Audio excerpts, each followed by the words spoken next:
they say, other than, boom, trade like a trader. Tastytrade. Make your move. Know someone who needs a better broker? For 1 month only, earn $500 for each qualified person you refer to Tastytrade. See how it pays to have friends? Terms and conditions apply. Tastytrade. Look who's back testing. Tastytrade now has options back testing for free.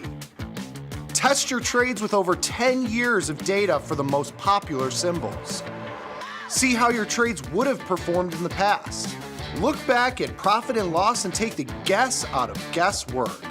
Oh, did we mention that it's free? Get back testing at Tastytrade. There's a beast in the financial world, and it's not the bull. If that's you, join us on Tastytrade. Genius loves company.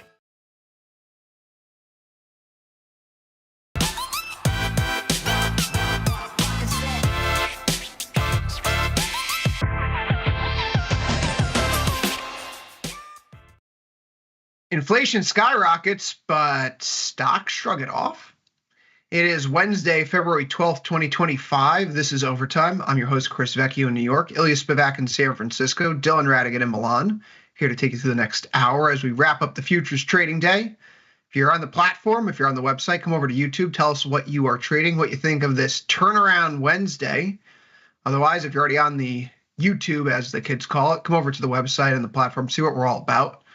Guys, we had the CPI report this morning, 8:30 a.m. Eastern, 7:30 a.m. Central Time, and those numbers came in hot. Headline inflation, 0.5% on the month over the month, year over year, bumping up back to a 3 handle. Core inflation back up to 3.3%. Yikes! Even supercore is up by 0.7%. All seemingly moving in the wrong direction. And then a funny thing on the way to the forum happened. We see that the market stops selling off immediately after the data and then spends the rest of the day clawing back. The NASDAQ here is actually in positive territory in the day, up by 0.03%.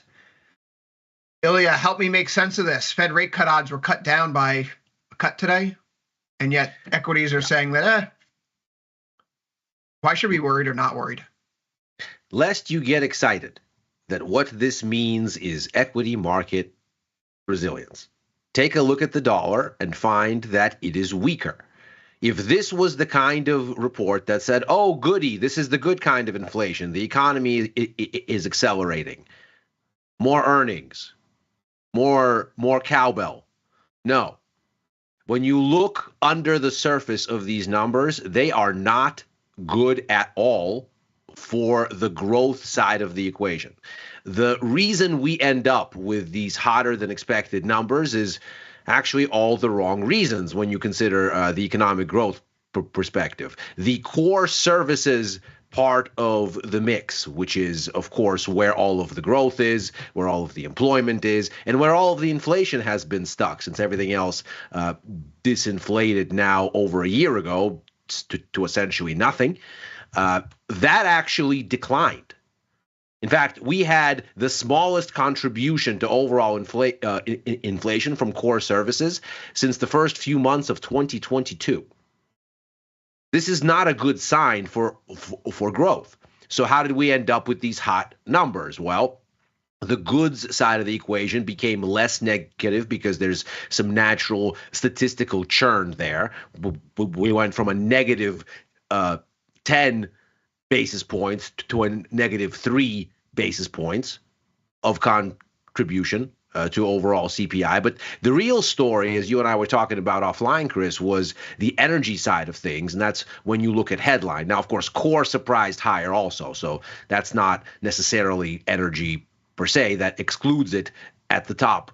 But this was, even in its extension to energy services and sort of related things like insurance, this was a story about higher costs of energy becoming a positive contributor versus a negative contributor in December. In December, energy shaved off 4 basis points from overall inflation. Now it's added 6. That's quite a swing from one to the other report.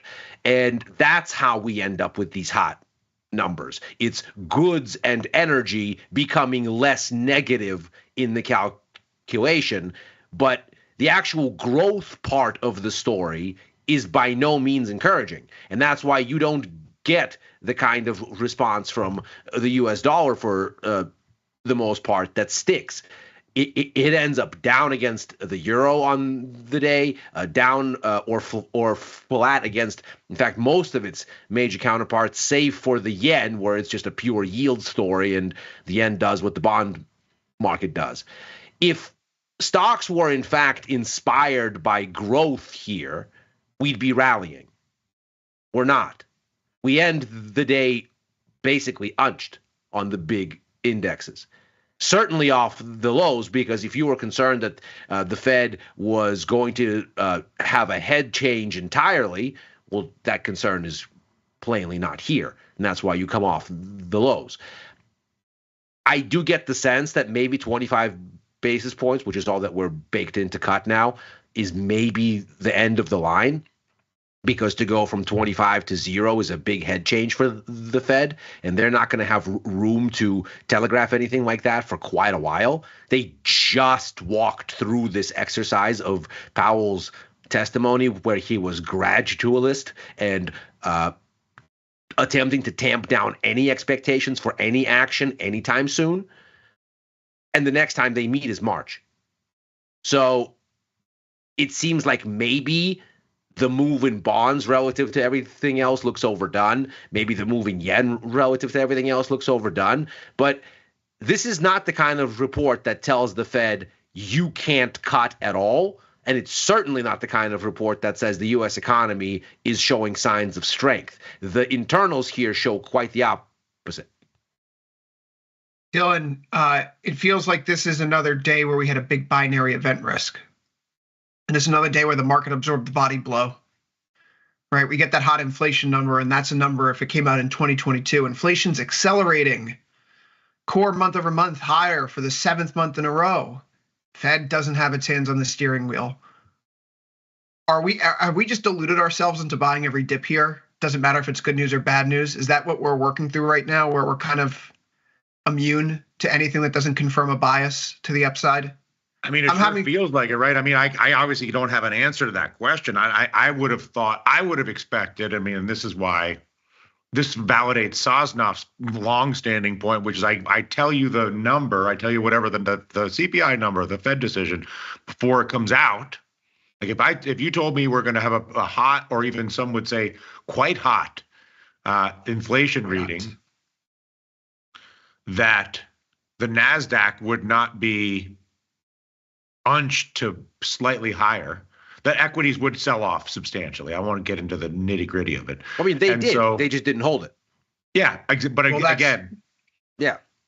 So yeah. Which means, but again, if you're not watching every tick of the day, if you're just a person and you're like, oh, how was the number? You're like, oh, inflation was a bit, hot, and then you look at the close and you're like, oh, it got kicked in the teeth for 2 hours, and came back.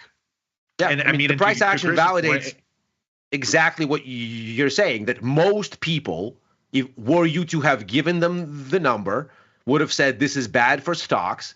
That was their knee-jerk reaction, clearly. So most people were of that view, and then on reflection were clearly shown otherwise. I just have a hard time thinking this is good news for stocks that they've shrugged this off, because it doesn't look like the kind of set of numbers that's at all growth encouraging. And I think you're absolutely right, Chris. Were this 2022, it would be a very different story.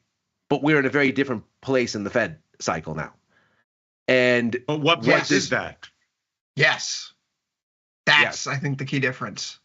Because we got a report like this on February 13th last year. I have that with this vertical line here on the chart. That's when last year's inflation data came in much warmer than expected. And did I take this down for some reason? I don't know why I did that. and I don't even know if I have the one for the overtime slide. So we're just going to use the slides from Futures Power Hour today. But I think this is the tell here. Okay.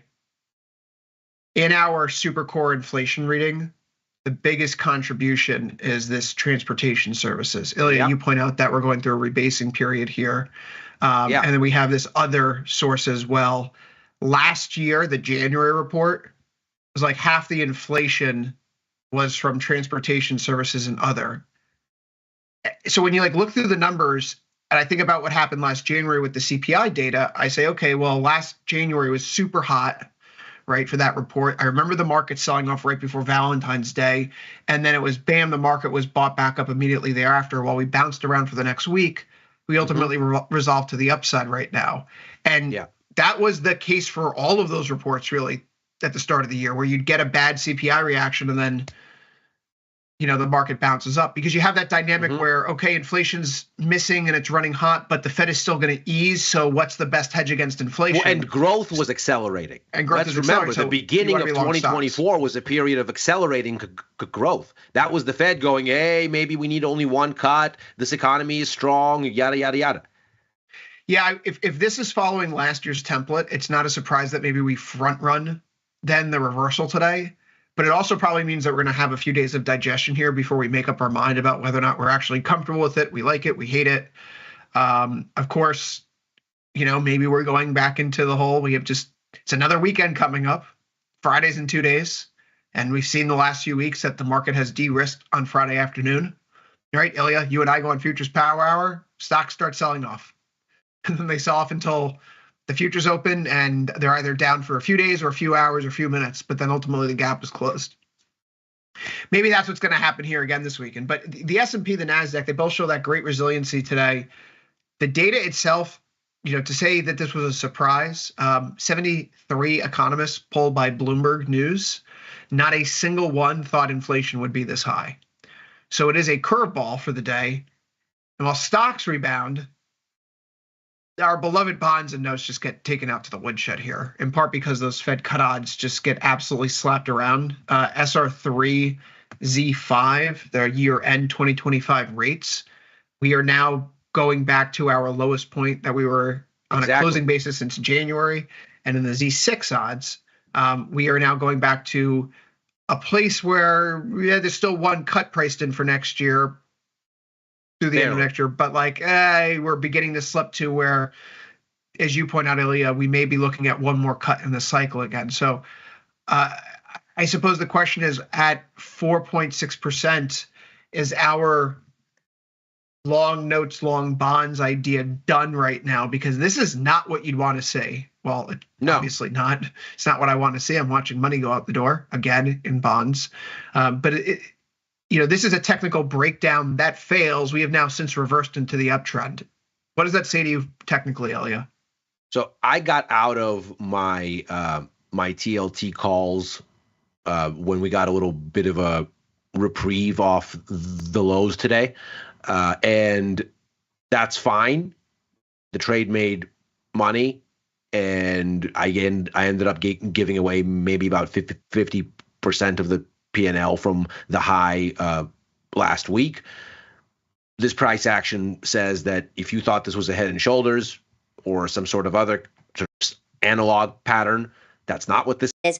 And so I thought the price action merited taking my remaining winnings and sitting down. But I am looking to get back long before much time elapses here, because I think once you get to that 25 basis point threshold, and there's no time for the Fed to methodically unspool the idea that they're biased to cutting, that's probably the end of the road. This is probably the last big downtick in the bonds. We get, at least for the immediate term, we get PPI tomorrow.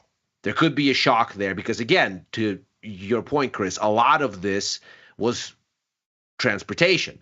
And again, let's really hammer this home. This rhymes very ominously with the University of Michigan consumer confidence data, which went down because inflation expectations surged.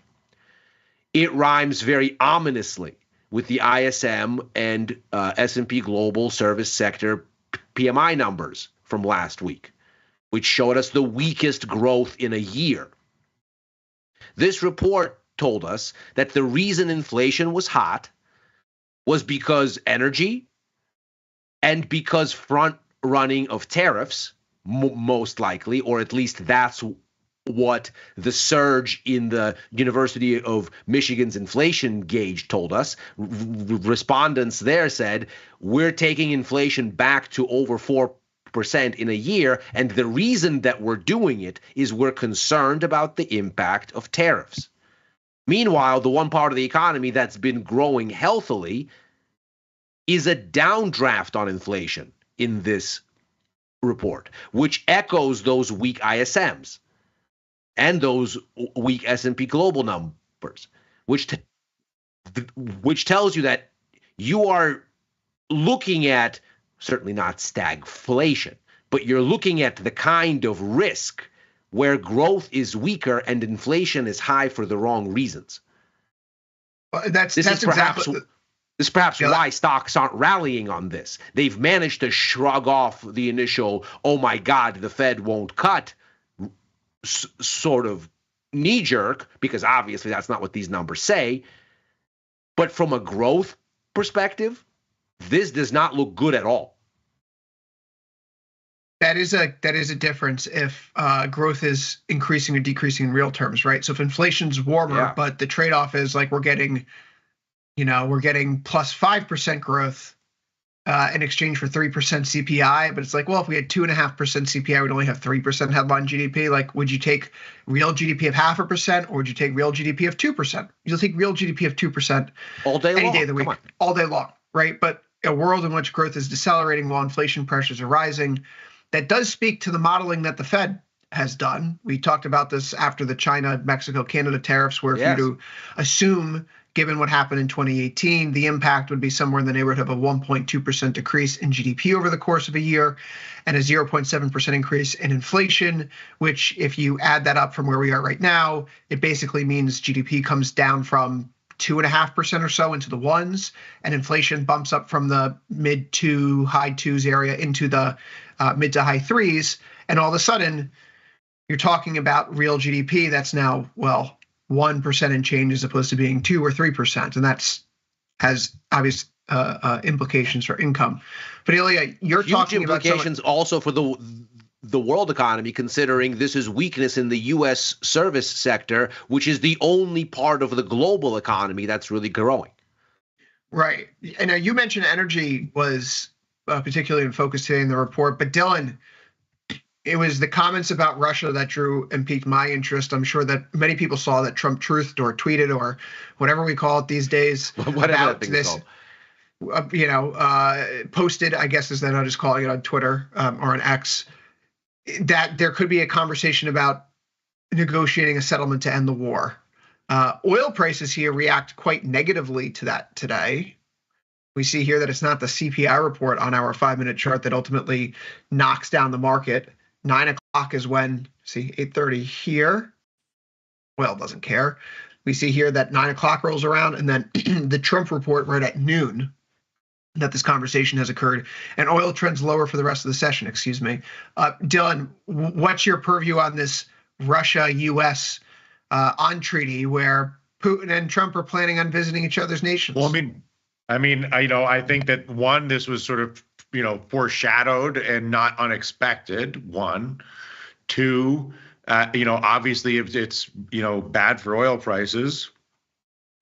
3, I think it becomes interesting we've talked about around this. I'd like to see the other charts, maybe not great for India because India stops being able to, stops being able to exploit the situation. Maybe good for Dubai because they become the home of capital flight if capital restrictions on Russian money get lifted in Europe and they don't want to bring it back to Moscow. Dubai is becomes the ultimate third party safe haven for Russian money. And I guess is this what's the Yeah. I mean, who knows? I don't know whether it's tick for tick, but obviously it's going in that direction. So I would say it's India negative, it's Dubai positive, it's probably Istanbul positive. I don't know if Turkey is worth financial attention at this point, but and I don't think probably, Turkey would be an intermediary that would benefit from all this, right? We just saw how Turkey moved on Bashar al-Assad in Syria. Russia's probably not too happy about that. Just culturally, Istanbul is the closest to Moscow and is decades of just being it's like the Miami Beach of New York. So if you're in Moscow and you want to set up somewhere in the south, so to speak, and you don't want to go to Dubai, which is a longer haul, Istanbul is your only other choice. And it became the location of record, during the war. With that said, I don't disagree with what you're saying, which is they're a less reliable partner than Dubai, which is Dubai is a city built on finance. Istanbul is a city built on its culture, which is not the same as being built as a banking capital. Dubai is built as a banking capital, and it is surely a more politically reliable location.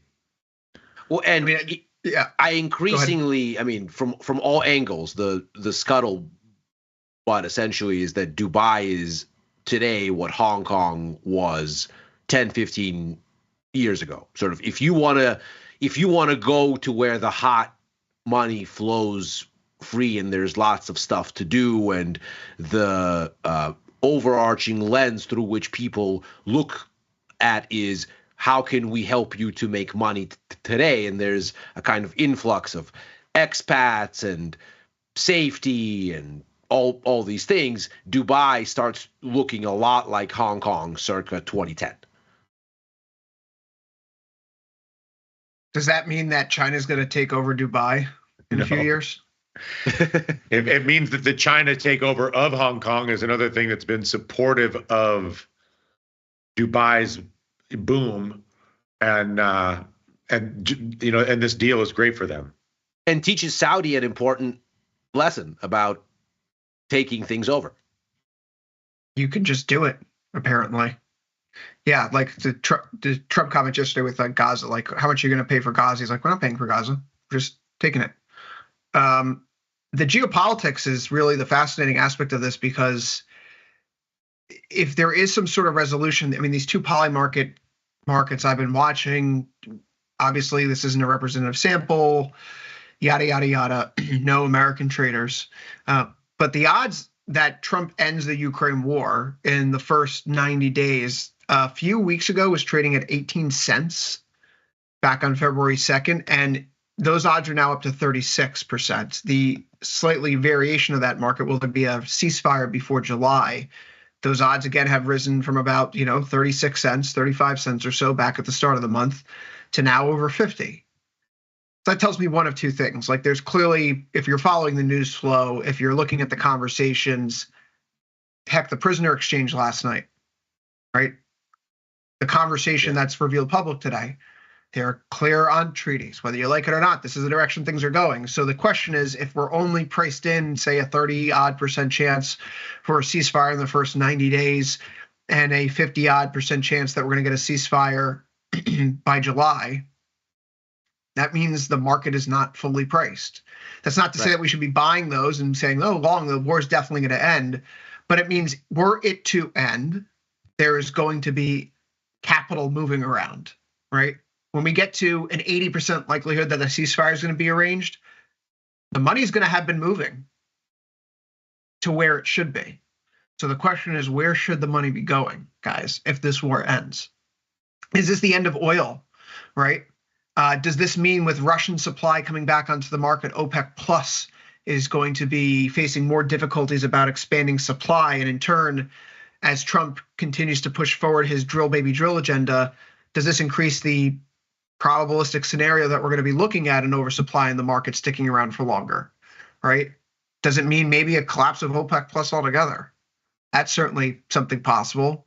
What if the US and Saudi Arabia and Russia decided to do a pact themselves? The rest of the world is on their own. But the end of the war, and given the relationship and the people involved in pulling the levers right now, means that there's going to be a great deal of capital dislocation soon, just like there was at the start of the war.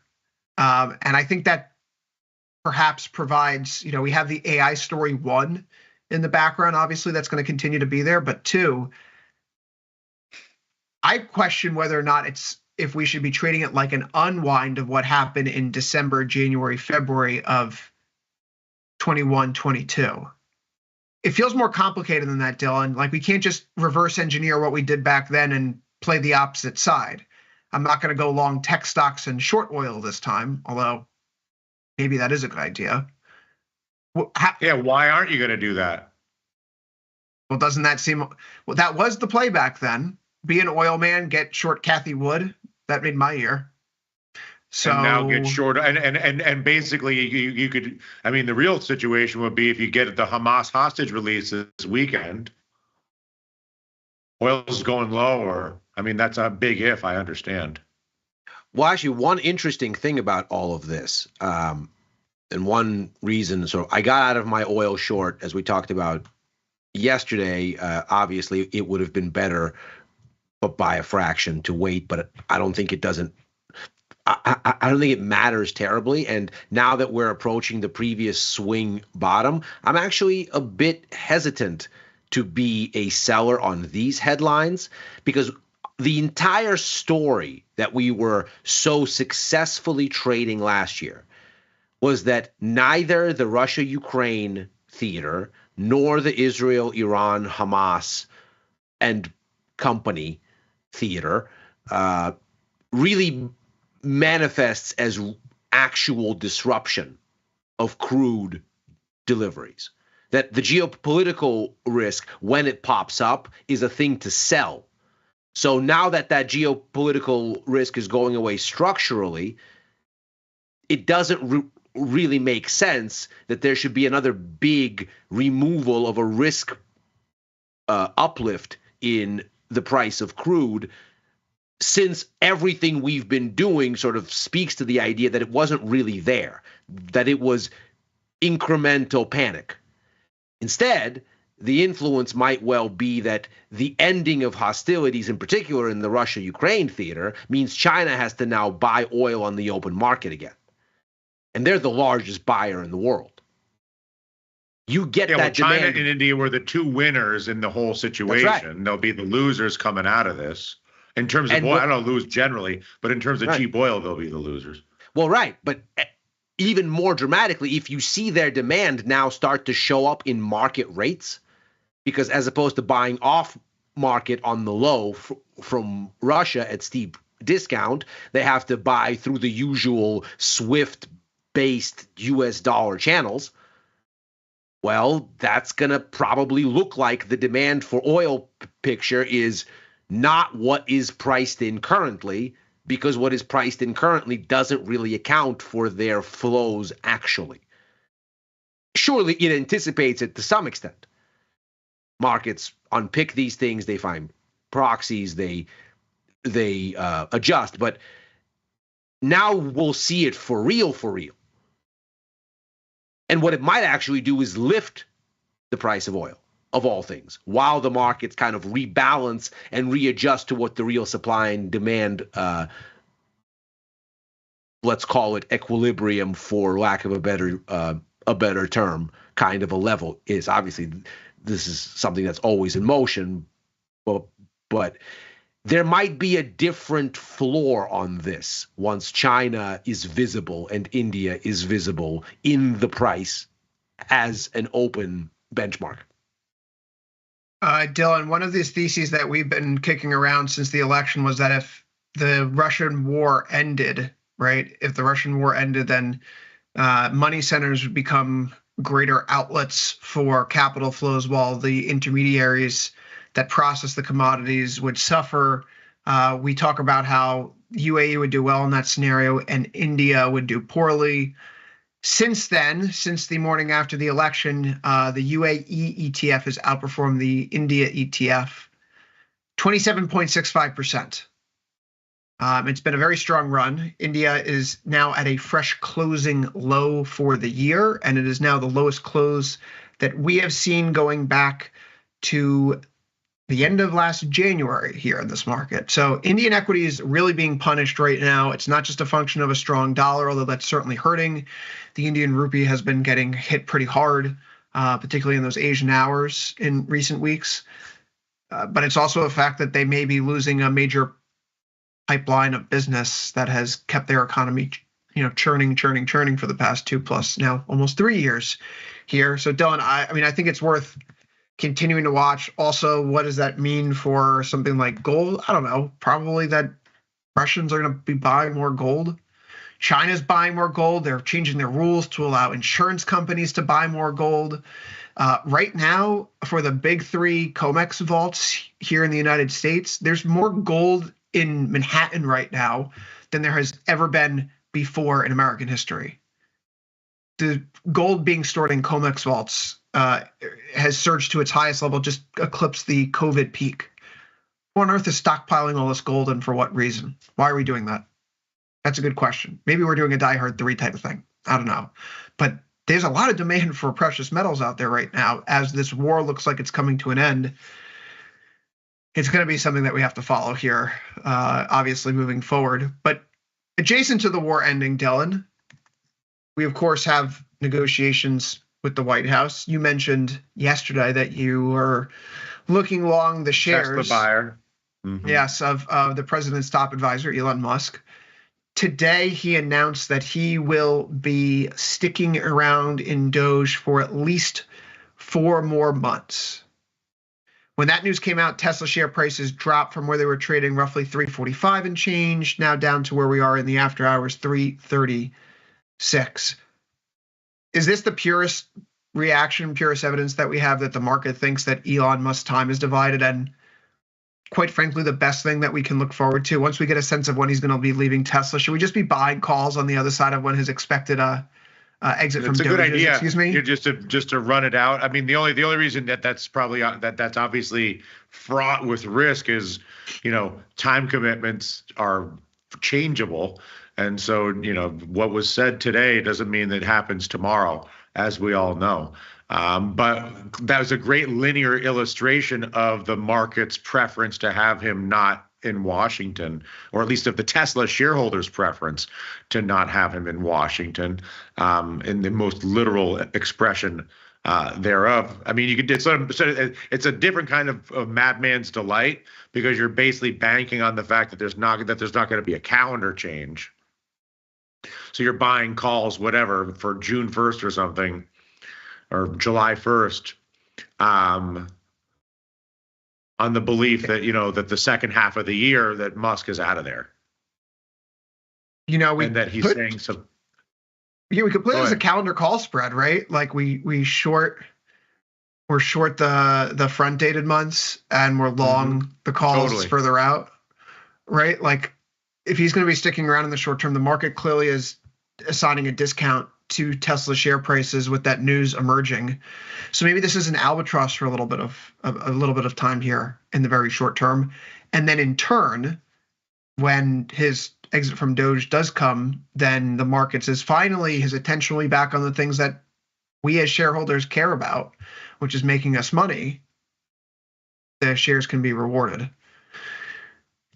I mean, is it not surprising that what he said was only 4 months? I mean, do we not have a 2-year window in which they're supposed to prepare this Doge report and identify the savings that they're going to identify? Is it not a bit strange that we're saying, oh, well, he's just going to be there for a few months and then he's gone? And of course, Vivek is already been made gone. Who's running this thing, and is anybody, and what's it going to do in 4 months for the remaining year and a half? No idea. Aren't they supposed to be running it? Dylan? No. I mean, I don't want to change. I was going to change the topic, and it was inappropriate. I'll put in a little. We have time enough that I can come back to my primary issue. I don't. Who knows the future of Doge? To answer your question, Ilya, I mean, I think that his thesis is that he can institute a system that then, once he institutes the system, that the system can be managed by other people. We'll see. I think that I like owning Tesla, full stop. The odds of Elon Musk leaving Doge before the end of July in poly market have increased from 16 to 20% over the course of the day. So Dylan, I think you have a good point there that, there could be some task that he finds to justify sticking around for a little while longer. There may be a way to structure a trade there, right? Obviously, I'm paying attention to this via XLY. Tesla's about 15% of that particular ETF. So its bounce today was nice, but there's still a lot of damage here. And you're starting to see XLY fall apart, which is problematic. You go over to XLF, on the other hand, it's off the highs, but recovering a bit. You can go to industrials. So that's not looking fantastic. The cornerstones of the sector rotation, it's a little sloppier than it was a week or two ago, where it's not consistently clear across the board. Home builders today of interest, they underperform basically everything except the Russell here. With tariffs, Trump says this afternoon reciprocal tariffs could be coming down the pipeline. With tariffs and the Fed potentially needing to stick around with higher rates, how is housing affordability going to get solved in this country if we're not going to build anything? I don't believe it will be solved. I think the answer is it doesn't get solved. That you end up with, I think America is rapidly, and everybody knows this, this is just becoming like a legacy European nation with an overclass that owns the landlord class and the renter class. And you're either born to a family that owns real estate or you're not. And that's it. And by the way, slightly less this was no, I don't. This was the order of the day for most of human history. Thank you, Ilya. What's really changed things is the incredible 40 years of perpetually declining inflation and declining interest rates that has enabled a lot more people to take out loans to buy real estate from about the late 80s, early 90s through to the COVID pandemic. And this was always going to be a thing to some extent because, of course, the demographics of the situation are such that the baby boomers are exiting. There is not as big of a generation behind them. And so everything is changing. Labor markets are changing. Everything is changing unless we decide that we're going to build more in earnest. And that may be coming. Might be one of the only things that the two sides of the political spectrum agree on, as a matter of fact, that we need to build more stuff. Let's see it. Because right now, the share of inventory in sort of overall single family homes that's new houses is only about 1 out of 4. Almost all the inventory is existing inventory, and rates need to come down to unlock it. As we've talked about a lot here, the rate hike cycle in 2022 essentially took both buyers and sellers out of the market. If you're selling, why would you sell? You've locked in a mortgage at what, 3.8, 3.6 on average, and you're going to refi it at twice that? No. No, we keep getting pieces of mail like, have you thought about refinancing your mortgage? Absolutely not. Absolutely not. No. Not at these rates. Save the trees. Don't send me this nonsense until we're at best at a 5 handle. Yeah. Builders here, they face a problem where if we're looking down the tariffs and we don't have the reforms, the margins that are being eaten into begin to weigh heavily because it's that or they pass on the cost of the consumer. Yeah. Fannie Mae put out a report a few weeks ago. If you want to get housing affordability, forget back to where it was when we were all young whippersnappers, Dylan. But back in the day, like, say 2019, pre-pandemic. The good old days of 2019. What a world. I enjoyed that year. I think it went to Hong Kong in 2019. Yeah, it was when Hong Kong was a free and prosperous state. Oh, what a beautiful place Hong Kong used to be. I Yeah, think it's it's funny probably how- still lovely. Chris is trying to do his job here. Sorry. My the friends mountains, left. the water, the boats. My friends have mainly the departed. dumplings. Dumplings. Dumplings. Come to San Francisco. Dumplings can be had here. You say some of your friends have departed. More of my friends have moved in. It's odd Hong how Kong? that worked out. Yeah, like what? Yeah, a lot of my friends. I think they're commies, though. Yeah, a lot of my friends in finance that joking. I used to see there a lot. They've picked up and left over the recent I had a years. friend who opened an office in Hong Kong right before the revolution and then had to shut it down shortly thereafter, taking a material financial loss in the process and coming out with some great frustration. Yeah. Other than that, I don't have any friends in Hong Kong. Well, so this Fannie Mae report says one of three things needs to happen in order to return housing affordability back to where it was just 2019. So I guess 6 years ago now. What are those three things? Incomes need to rise 60% overnight. Now, granted, that'd be nice. But if incomes rose 60% overnight, do we think that would filter through into house prices? Probably. The 30-year mortgage rate needs to drop down to 2.35%, which, fun fact, at the height of COVID, the 30-year mortgage rate hit a low of 2.65%. So we need to have a crisis with more stimulus and the Fed's balance sheet largesse being used in a greater capacity than was used during COVID to get mortgage rates that low. Probably not happening.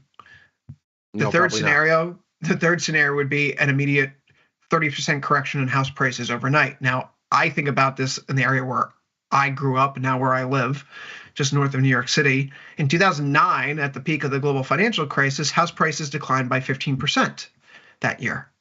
So what you would be pitching to people is if you want to get housing affordability back to where it was in just 2019, you're going to have to endure a loss to your home's value twice as great as the worst loss that you've ever seen in your lifetime. Which one of those three things are realistic or palatable right now for people? Are we going to get 60% wage increases overnight? Are we going to get a 2.35% mortgage rate? Are we going to look at a 30% reduction in home equity and just smile and take it? The only way out of this stuff is to build. It's the only solution. We've tried everything else. We've done all the environmental reviews. We've done the traffic reviews. It's happened.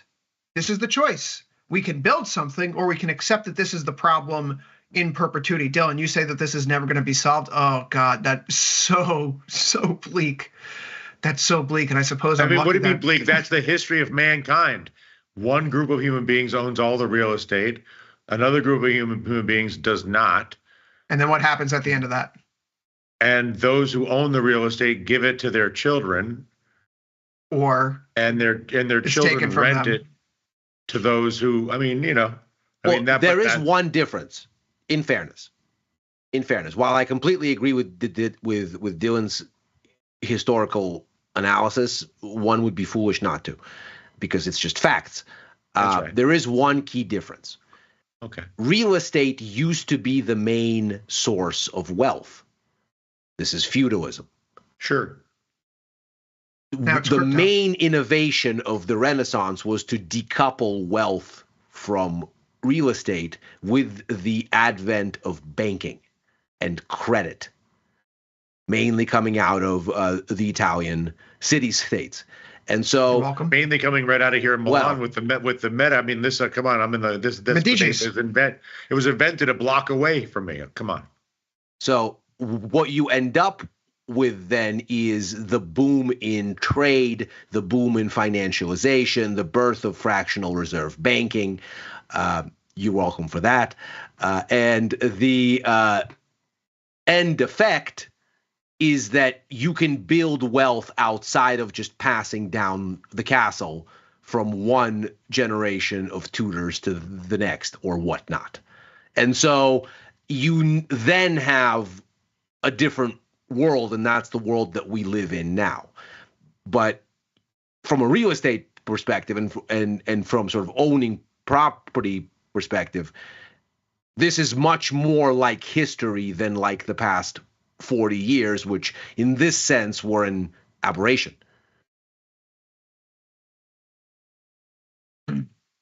Very frustrating turn of affairs in the housing market.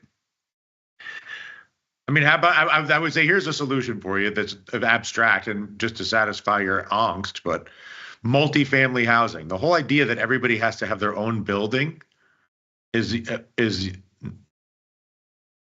absurd and strange. Historically, okay, but this is the problem with that, and this is an abomination. Who do these people? What are we doing? Like, yes. What are we doing? And everybody's got to have their own 5-bedroom house. Everybody's got to be the king of the castle. Maybe you guys got to calm down and move into a building with everybody else, like everybody else always has forever. Yes, that's all very well and good, and like there are legitimate density reasons for why having more people living in a smaller area is better, right? Like if you are someone who's concerned about climate change, a 30-story apartment building in Manhattan does more than for a single-family There's home. Neighbors, it creates more of a society, less isolation, it's less hatred, more interaction, more interdependence, more need to reconcile petty disputes. Depends where you are in the income sphere, right? There's a lot of research out there that suggests that if you are in a very low income situation, the dense living actually becomes part of the psychosis that you deal with, the punishment of being poor, because you are inundated. Your senses are constantly inundated with the smells and the sounds and the sights because the walls are thin and there's just no privacy, right? You lack that privacy and your sense of safety is gone because your senses are always being inundated. So there's a balance. Take a look at any hip hop album coming out of New York City circa early 90s. You'll get a very clean picture of what Chris is describing. So like multifamily housing is good. Is it too dense? Yes, but also like there is this conception, and this is something, Dylan, that we want to address. Like there's the idea passed on from our grandparents to us who grew up in the post-World War II era that we were entitled to move out to the suburbs and have a plot of land with a green lawn on it. Right. And that is still very much, it may not be Gen Z's thing and millennials may be the very tail end of it. But for a large portion of the country, the notion is that like I work hard, I go to school, and then I get my own home. I'm not going to have to share with other people because I'll be financially independent. So that's a cultural break as well that I don't know that most people are willing to accept right now. Then you can rent your house. And there is a solution. It's just the solution is to build. Me about owning it. You can rent it. You're going to be a renter then. That's fine. You can't have it both ways. You want to own something, you can own a multifamily. You want to be the king, you can either be born to a rich family that owns real estate or you can rent. Those are your two choices. Or that's we can build, to Chris's point. Or what? Or you can build, to Chris's point. You can't build because you don't have enough money. Lumber's too expensive. Inflation is too high. You don't have the money. You can't do it. What's that mean? Like men will do anything except go to therapy? Like we will do everything in this country except build the freaking housing. Yeah, we will do everything else. There's all the room in the world. Apparently, we're lumber independent to the point where we're slapping tariffs on Canada, which is a big lumber market for us. Yeah. So apparently, that's not a problem because we're lumber independent. And if we are in fact slashing regulations, which is what oftentimes holds up construction, then you could say that if all of this is a benign kind of a thing, ultimately, then here we go. I mean, lots of the so-called Build Back Better agenda, only a very small part of it got actually implemented, but the interestingly named Inflation Reduction Act had a ton of infrastructure build out in it, and very little of it has actually occurred because of things like environmental reviews and what have you. So you unlock that, you can build a lot. Yeah, I mean, I also have like this very blunt view about that kind of stuff, which is, if we don't build this, if we build this, this species may be endangered. Sure. If climate change is existential, that species is dead. As is every other one. As is everything else. So if you believe in this stuff, like, do I want to go to the movie theater at 3 or do I want to stop and get some, go to the grocery store and pick up ice cream? It's like, well, if I want that ice cream not to melt, I probably shouldn't go to the movie theater right afterwards. I might have to skip the movies and go back home. There are trade-offs in the world, right? Yeah. So like if we care about housing affordability, you just got to build. If you care about climate change, you know what? You got to build. You got to do it. You have to do it. That's what we should be doing. We should be building. Let's get back to building. Can we do it? The problem is the word should implies some sort of right and wrong, which is non-existent in the world of the Trump administration or artificial intelligence. There is no right, there is no wrong. There just is. But what there is a trade-off. I mean, you can either like to have your environmental reviews, or you can like to have cheaper housing. You can like to have ludicrous rules saying you're not allowed to have the cheaper aluminum windows facing your street. They have to be made of wood because things have to look like the house that you bought that was built in the 1950s. Very granular example, I know. That's for those of us from San Francisco. And you could do that, and that's fine. Or you can have cheaper housing. And the view from the public seems to be that what they want is lower inflation, hence what we've just seen in the U of M numbers, hence the survey that you showed me earlier, Chris, from Bloomberg, that says that folks think the administration is doing maybe too much on tariffs and not enough on bringing inflation down.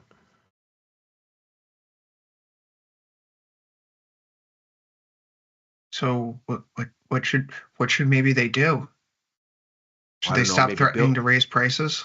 Maybe build more houses? I don't know. But how do we do that if we get rid of all the people who are going to build the houses? How are we going to do that if lumber costs 25% more expensive? Okay. Can we go back to the beginning, please, in the last couple of minutes? Because I'm unsatisfied with the beginning. Shh. Talk to me about the beginning. There was light, there was darkness. How is it, good sir, that we can have hotter than expected inflation, we can take rate cuts off the table, and the stock market doesn't care? I think the reality is that it does. And if it didn't care, it'd be rallying. It does care, Dylan. Stocks are an inflation hedge. That's why the NASDAQ is higher now than it was before the inflation data came out. Okay. I feel like these are like I feel like we're like talking I feel like we're inventing words after this is like, you know what you're doing. I mean, the bottom line is that neither major index, not the S&P nor the NASDAQ, has gone anywhere. And the same sort of bottom line that we had on this yesterday and the day before and last week and almost every single day for 2.5 months is choose your own adventure. This market does not want to have conviction. It is still stuck in the same up and down 6% range where it got into in early December. And if it was shrugging off these things, it would be shrugging them off. Notice, since the last swing high, what is the market doing? It's setting lower lows. Maybe, but it's definitely setting lower highs. After every single shock, after the DeepSeek shock, we've not revisited the high. After the first tariffs shock, we've not revisited that high. It's a lower high. After last week's gap, we've not revisited the high. It's another lower high. So is this a market with incredible resilience and conviction? Where?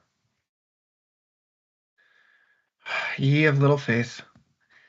Dylan, I came across a really interesting stat about corrections in the market and how often they occur. Since the low on March 9th, 2009, the global financial crisis low, we have had 29 episodes where the market has declined by 5% or more. Those episodes have lasted on average 26 days for an average correction of 7.6%. Okay. Given the bull market that we're currently in right now, shouldn't we afford the benefit of the doubt to lean long deltas until proven otherwise, given the broad distribution of occurrences where this market just either grinds sideways or is moving up predominantly for the last several years, decade plus even? 100% yes. You'd be a fool at this point. Anybody with a point of view that is not that Well, the market has a point of view that is not that, because it hasn't gone anywhere since early December. But just look at even today, they tried to say should have been kicked around the street today on that inflation data. Lasted an hour. Because that's not what it cares about, apparently. And if we look at the front end of the yield curve, we can see Fed policy odds have been steady for about as long as stock markets have been sideways. That's what I was getting into it on Twitter with. I wouldn't say getting into it. Him and I were having a respectful exchange with Cameron. No. I was getting into it with people yesterday on Twitter because, I, as a con law major, the fact that I have so many people screaming like, well, Trump's executive orders can do this. It's like, that's not what. Okay. Cameron pointed out, like, why we've been focusing so much on Trump more than like the Fed and inflation. And I said, all due respect, it kind of looks like the market doesn't think inflation matters. Coming into today, the S&P was pricing in 0.5% in either direction. There were points in 2022 and 2023 where you were looking at 1.5%, 2% either way on a CPI day. And the fact of the matter is that the market is telling us right now that the Fed doesn't matter all that much, because the Fed's next move is going to be determined by which way inflation goes. And which way is inflation going to be moving? That's going to be determined by the next fiscal policy change we have coming out of DC. If that's a budget from Congress, if that's a tariff from the White House, the path forward on inflation and what's happened in the rear view isn't necessarily what's going to inform the Fed's next decision, right? And so you look at this market reaction today, yeah, inflation last month was hot, but does that really tell us if the Fed is going to have to hike or cut or stay on hold or anything? No, because if the tariffs never come to pass, then the Fed won't need a hike and they could probably get back to cutting. And if the tariffs are bigger than we anticipate, then the Fed may have to turn this boat around entirely. So you can't really react. Unfortunately, this is the game right now. The game evolves over time. Why didn't we talk so much about Biden in 22 and 23? Folks, you guys called him Sleepy Joe for years. He was asleep at the wheel. We didn't have to worry about him doing anything. It was the inflation reports, the NFP numbers that guided the Fed's decision.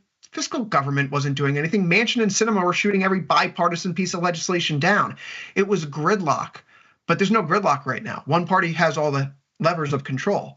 That's why in 2021, we focused a lot on what Biden was doing because of the Inflation Reduction Act, the immediate COVID response. Democrats had the chambers, right? So when there's gridlock, who cares what's happening with the president? But when there's not gridlock and that president really can push the country in a certain direction, their words do carry a lot more weight. I think today exemplifies that. We have a hot inflation report that if this came out in 2022, the market would have panicked. The Fed is missing the boat. Doesn't have its hands on the steering wheel, but instead right now we go, you know what? The Fed doesn't have its hands on the steering wheel. Trump does. So who cares what the over-the-shoulder data says? We need to be worried about where asset prices are going to be 18 months from now, and this report doesn't inform us one way or the other. That's my spiel. It doesn't inform us, but that it's showing weakness in services, which rhymes with other weakness in services we've seen elsewhere, and actually warns that where we're going in 6 months to 9 months is no place good. It's for a third or fourth week that we're going to end this episode of Overtime with the S&P right near 60, 70. Hopefully tomorrow's different. For Dylan Radigan, I've been Chris Vecchio. For Ilya Spivak, I've also been Chris Vecchio, but you're going to see Ilya Spivak in a quick moment because he's back with macro money coming up at the top of the hour. I could be here later today for the Price of Truth, so see you later, folks.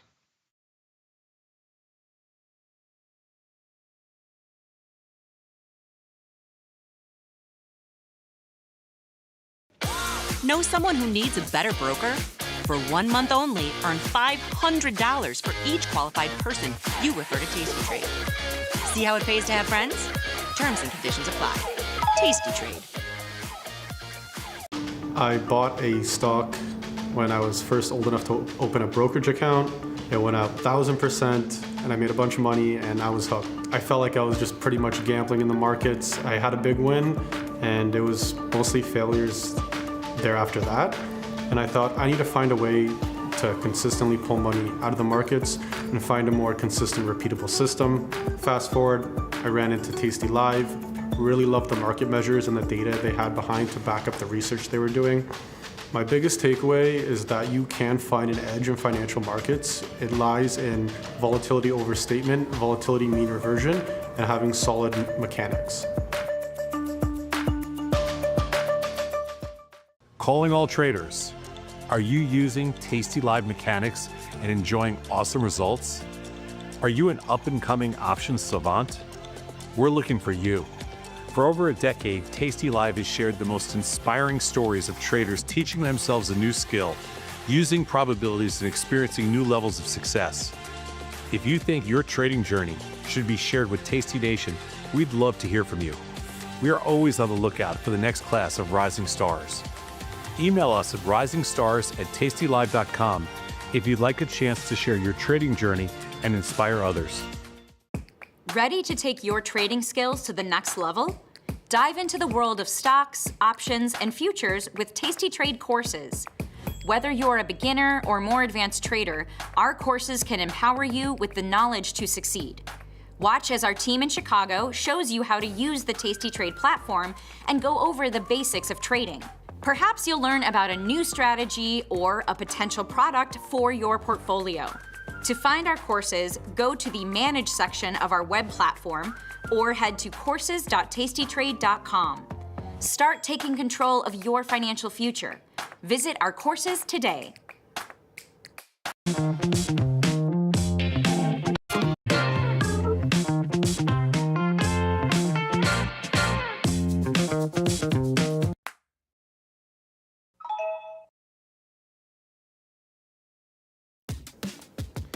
Look who's back testing. Tastytrade now has options back testing for free. Test your trades with over 10 years of data for the most popular symbols.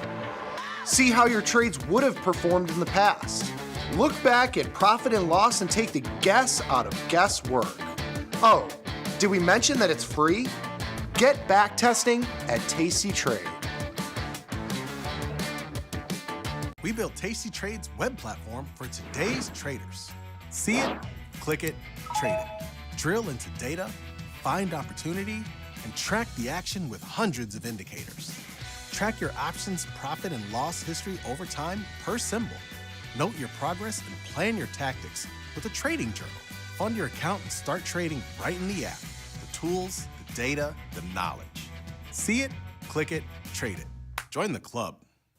Tastytrade. There's a beast in the financial world, and it's not the bull. If that's you, join us on Tastytrade. Genius loves company. Tastytrade has crypto, and you can trade with zero commissions. Bitcoin, Ethereum, Litecoin, and more. Diversify in one place. Crypto, we got it. We get it.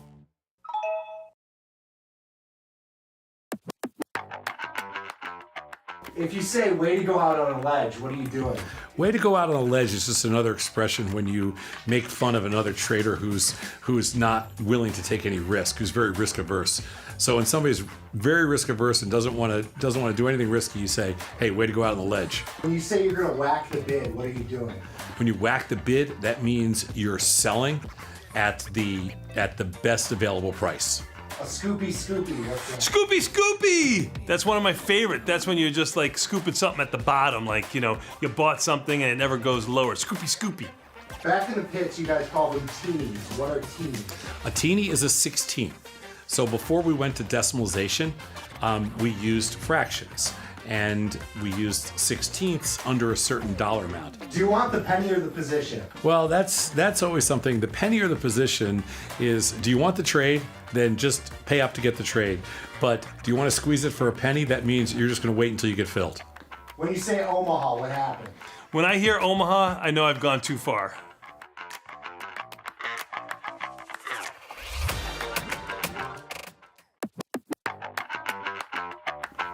So Tom, what is your definition of underwater?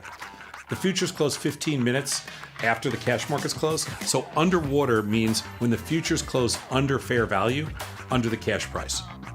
If you're selling in the hole, what are you doing? Oh man, if you're selling the whole, you're puking. That means you're selling it at a price you don't like, but you have to do it because it's hurting too bad. Tom, in the pit, when somebody would say it was an out trade, what would that mean? An out trade's a mistake. That means one person thought they were doing one thing and the other person thought they were doing something else. And so an out trade is just another word for mistake. You can use an out trade in anything in life. When you just have a misunderstanding, that's an out trade. When Tom says double whammy, what does he mean by that? Ooh, double whammies when you roll down calls because the stock's going lower, and then all of a sudden the stock goes higher and you start rolling up puts, you're getting double whammied.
U.S. inflation is hotter than expected, and the markets are confused, unsure of what to do.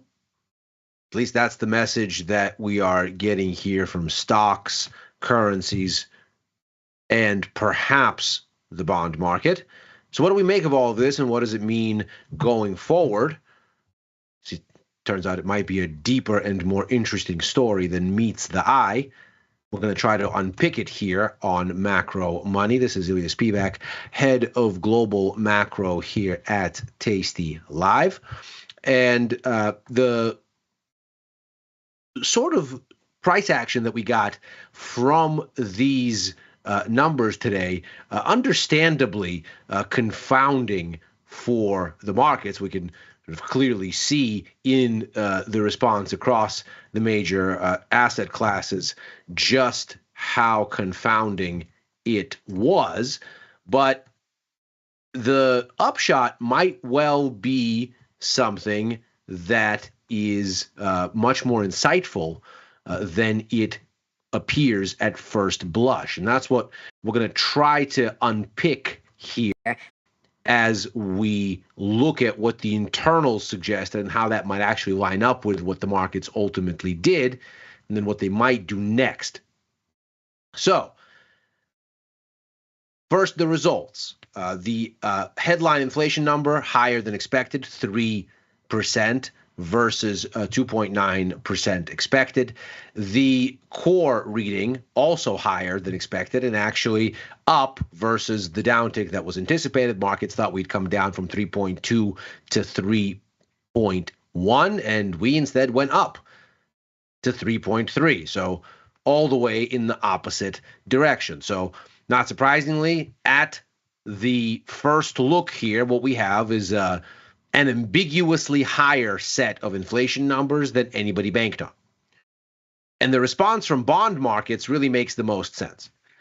We have a sharp move higher in yields, sharp move down in the bonds. We can see this is the continuous contract for ZB, the 30-year rate. It ends up seeing the most damage.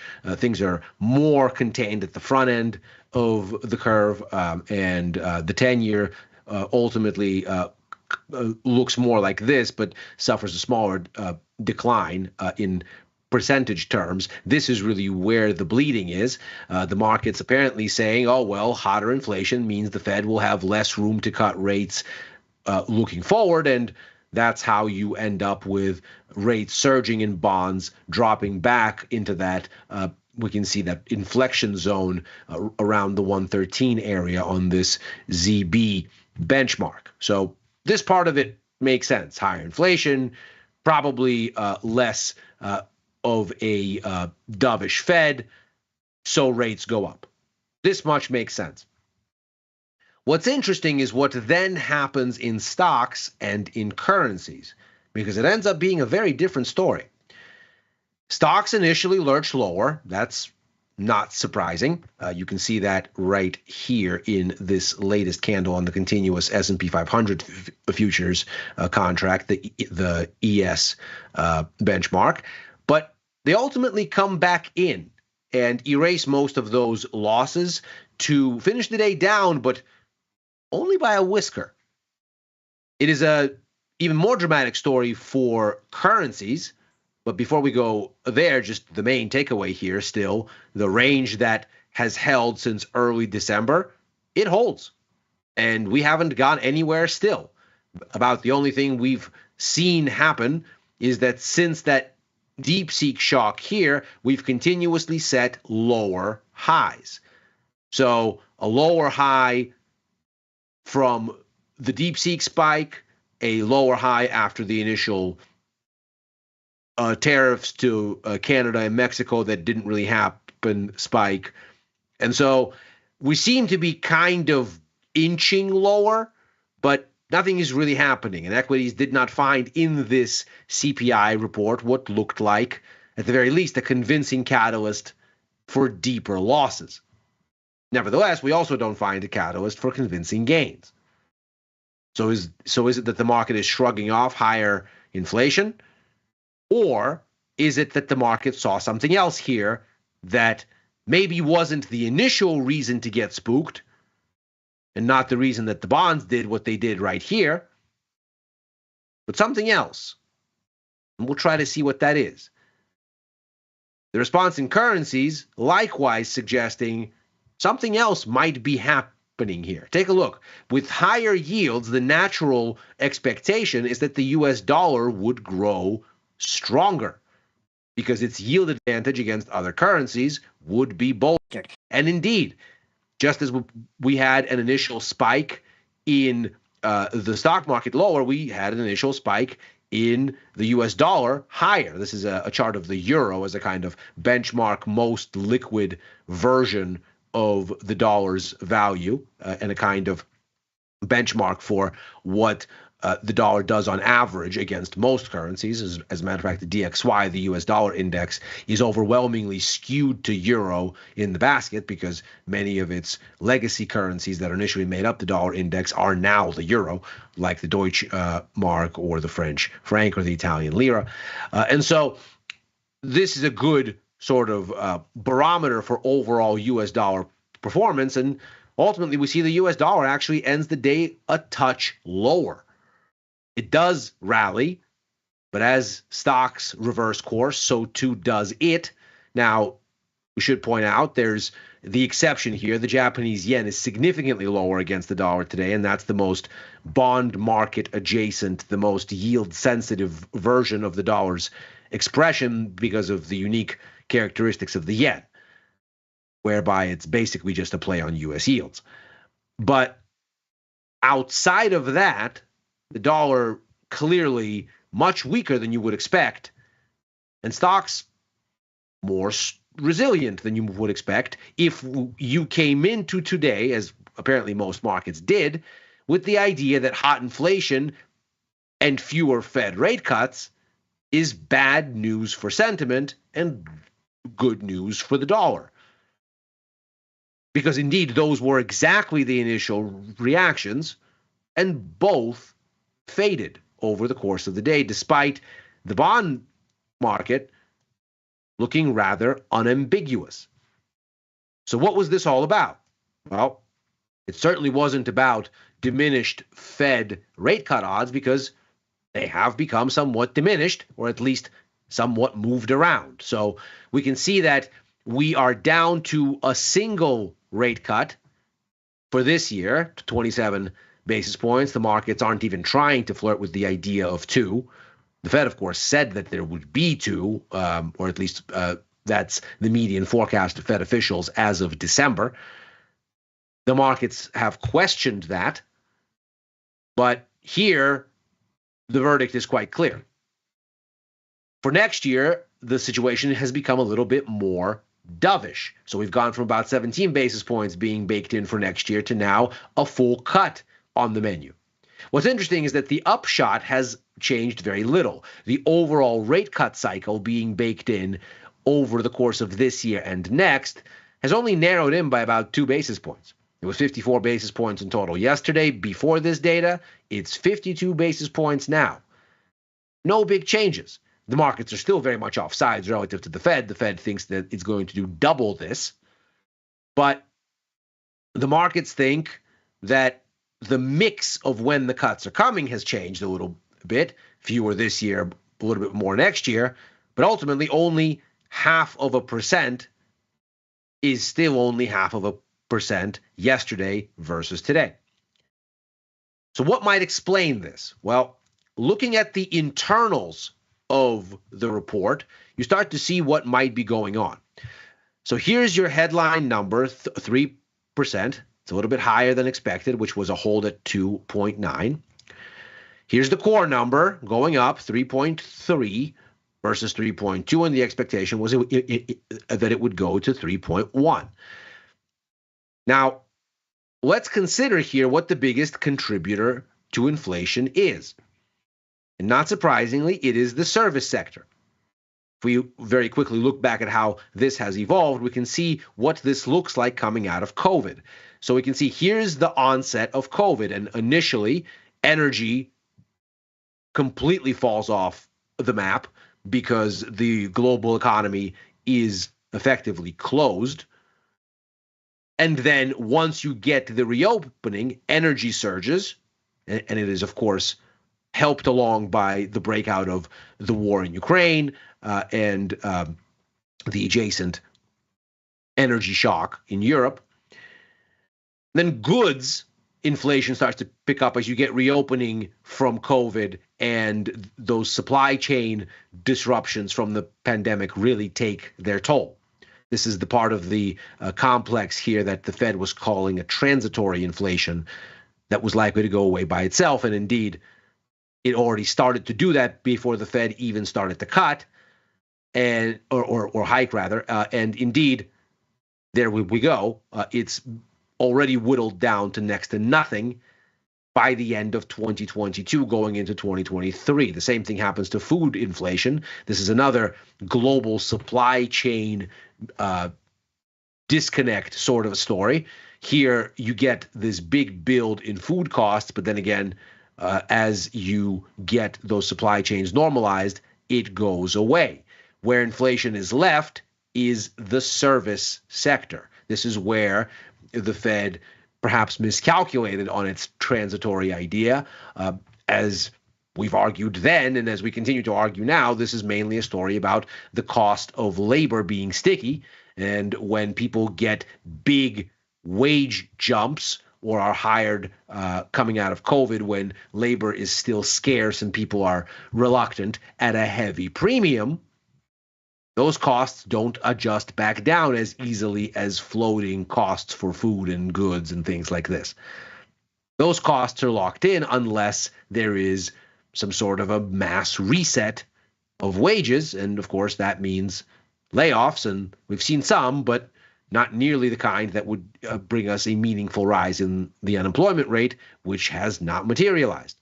So this is where we are. Most of the inflation is in services, and indeed most economic growth is in services. Now let's look back at these contributions.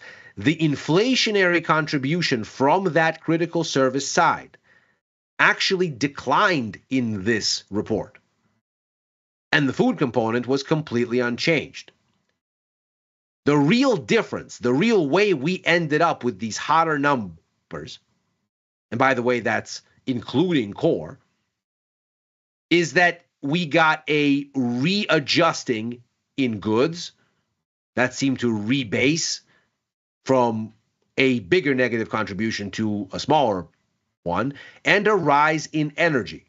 Now, this is, of course, the core, so how in the world would energy end up here? Well, transportation services are one of the biggest reasons why core inflation is hot here.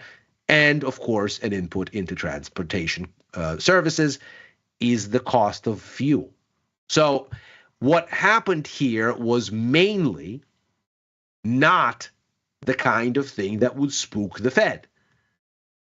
And as a matter of fact, what happened here was a weakening of inflationary pressure in what is singularly the most important engine of U.S. economic activity, the service sector.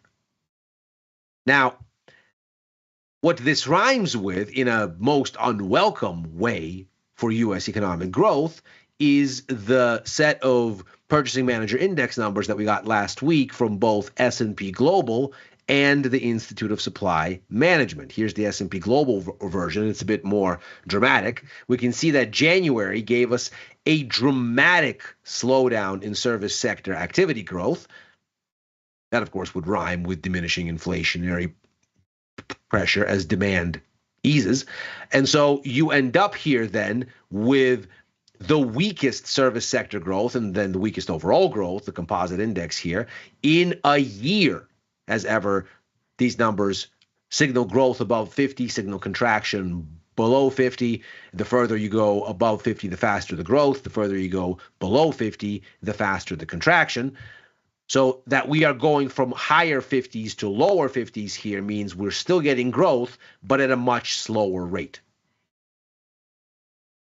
The ISM set of numbers, not quite as dramatic, but pointing in the same direction.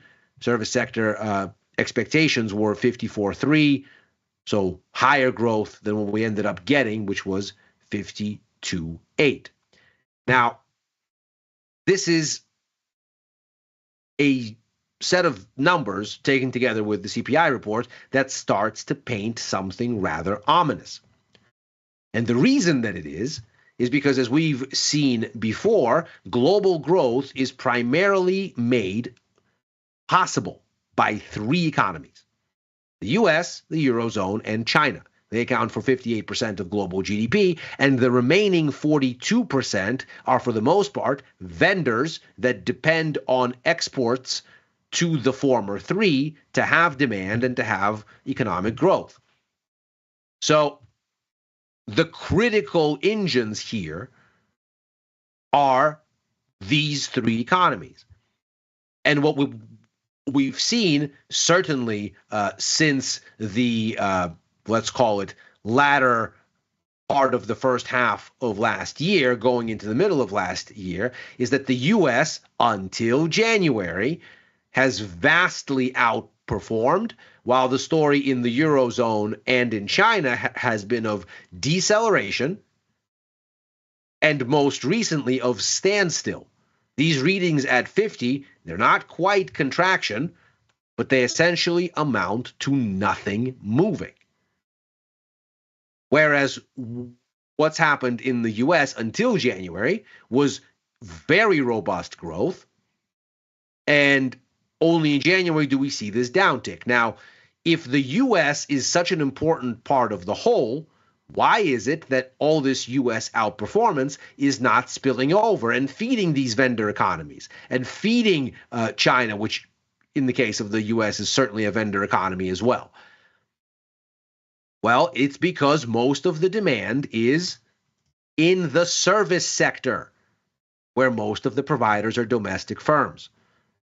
Meanwhile, the situation in goods is essentially a goose egg. There is really no demand pull there, hence the inflation numbers being basically non-existent. It's the same story told through a different visual here. This is where demand is. This is where demand isn't.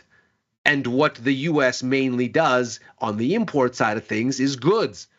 And what it mostly services domestically is services. And so the U.S. resilience of last year really didn't spill over. In fact, so much so that even Canada is in dire economic straits, and 80+% of everything they export comes to the U.S. They, of all economies, should be swimming in economic fortune with the U.S. this strong. But they're not. And it's because the U.S. is largely keeping its growth to itself. What this also means is that the three major engines of the global economy have been whittled down to one as of last year, because clearly the Eurozone and China here are at standstill. And the troubling part of the CPI report is that even though the headline is high, the internals suggest that this most critical piece, the U.S. service sector, is now suddenly weakening. And the upshot from these PMI numbers a week ago seems to be finding some reinforcement. That, of course, is not just bad news then for the U.S. economy downwind, it's also bad news for the global economy overall, and could explain why stock markets, even though we got this rejiggering of Fed policy odds and the bond market clearly noticed, why stocks could not mount a lasting rally and could not find encouragement, even as they could not find a lasting sell-off catalyst, because these were not inflation numbers that suggested anything positive for growth, despite the fact that they suggested that the Fed is not in a position probably to move a lot in the near term, something that Fed Chair Jerome Powell has been telling us in testimony in Congress, both yesterday and today, never mind the January FOMC meeting and before. It's also why we might have a U.S. dollar that isn't reveling in higher yields. This does not portend those higher yields holding. So the next inflection point here then becomes all the more interesting, and that, of course, is Friday's retail sales report. We're expecting to get a decline of 0.1%. That would be the first negative reading since back here, middle of last year, but generally within the bounds of recent dynamics. Where this becomes particularly interesting is if, in fact, services as powered by domestic U.S. demand are starting to fade, and indeed U.S. domestic demand is starting to hit a roadblock, well, then this ends up looking like a much more ominous set of numbers than meets the eye, despite the fact that most U.S. economic data, according to analytics from Citigroup, has tended to come in broadly in line with expectations. We can see when this index is at zero, it's basically realized results are matching forecasts for the most part. Now, if this ends up looking differently, and we end up seeing perhaps a downside surprise on this retail sales data as we move forward here, and it ends up showing us that indeed U.S. consumer momentum is easing, and this is how we end up with services weaker, then the story is bad news not just for the U.S., it's bad news for the global economy, because to the extent that services is what powers the U.S., and the U.S. is the last pillar of the global economic pie with any strength for most of last year, the U.S. service sector is really, and the U.S. consumer is really the shoulders upon which the entire artifice rests. And there is something to be concerned about because, of course, we've just seen last week the markets react violently on Friday to the University of Michigan Consumer Confidence Survey that showed a dramatic decline in sentiment as inflation expectations have surged. So when we look at this, we end up with essentially the worst of all possible worlds. If consumers are getting defensive, and incidentally, the respondents in this survey mainly cited tariffs as the reason for the jump in inflation expectations and in their commensurate turn south on sentiment, we end up with a world where inflation looks stickier, but for the wrong reasons, not because of robust demand, but because of a repricing of inputs. Meanwhile, confidence is fading in the one part of the story where you don't want it to be fading if you are concerned with U.S. growth. And the story ends up looking like a confirmation of this, a deceleration of the business cycle in the one part of the landscape you don't want it. And so if then these retail sales numbers surprise on the downside, the consequences could be quite dire indeed for stocks. The US dollar may weaken further, and the bond market may have seen its last big downtick in a while. And that is macro money for today. As ever, we are here Monday through Thursday, right after overtime, a show that I co-host with Dylan Radigan and Chris Vecchio, looking at the Wall Street close and what may follow. I am on with Chris for Futures Power Hour Mondays and Fridays, on with Victor Jones for The Price of Truth on Tuesdays, back with Victor and Tom for First Call on Sundays, writing for the News and Insights portion of tastylive.com, and commenting at Ilya Spivak on the platform formerly known as Twitter and on Blue Sky. If you're watching on YouTube, like and subscribe. Macro Money's back tomorrow. Happy trading.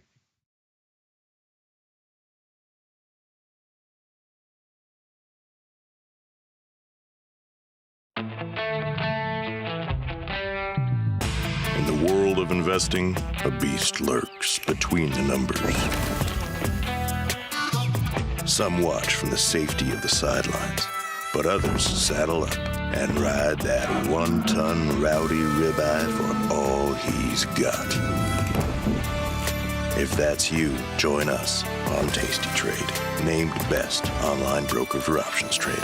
Genius loves company. The beauty of Thinkorswim was that we were different. From the name to the front-end technology was clearly what we wanted as traders. Second time around, I think we did a better job. Yes, we are known for our ability to support complex derivatives traders, but we also have the tools for somebody who's brand new who wants to come in on the first floor and work their way up to the top of the building. Oh yeah. Tasty Nation, good morning.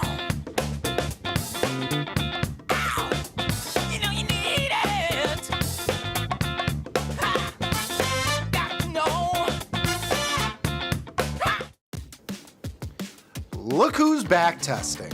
Tastytrade now has options back testing for free. Test your trades with over 10 years of data for the most popular symbols. See how your trades would have performed in the past. Look back at profit and loss and take the guess out of guesswork. Oh, did we mention that it's free? Get back testing at Tastytrade.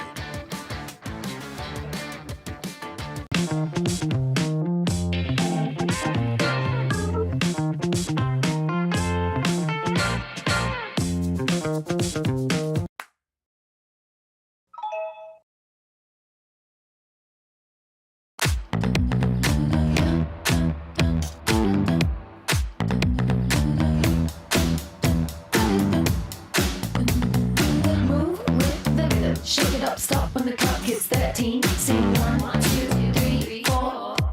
Cause no one can do it like we do it, like we do it, like we do it. Cause no one can do it like we do it, like we do it, like we do it. Dear Cheapo Airlines, thank you so much for sending my luggage on a magical side quest instead of my planned destination. I am glad that I had the sustenance of the single pretzel I was served on board while I was waiting for my bag to arrive. Looking forward to your reply, because surely the response can't be as delayed as long as my flight was. Warm regards, Bettina. Sometimes it feels good to get smart. Get even smarter with live trading insights and some live taunting. Every day I do God's work here. From the smart mouths at Tasty Live. If you missed the live show, here's our cherry on top weekly recap. Do you remember Gilligan's Island? It's near and dear to my heart. Every day I come home from school, what do you want to know? Let's sit right down and hear a tale of a faithful trip that started from a tropic port aboard this tiny ship. 5-6 passengers set sail that day for a 3-hour tour. See, you didn't think you were going to kill Gilligan's Island. 3-hour tour. Which one was Bob Denver?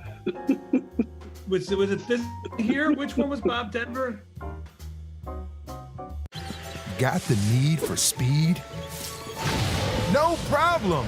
At Tastytrade, you can turn smart ideas into real trades with just a few clicks. Wow, that's fast. Tastytrade. Make your move.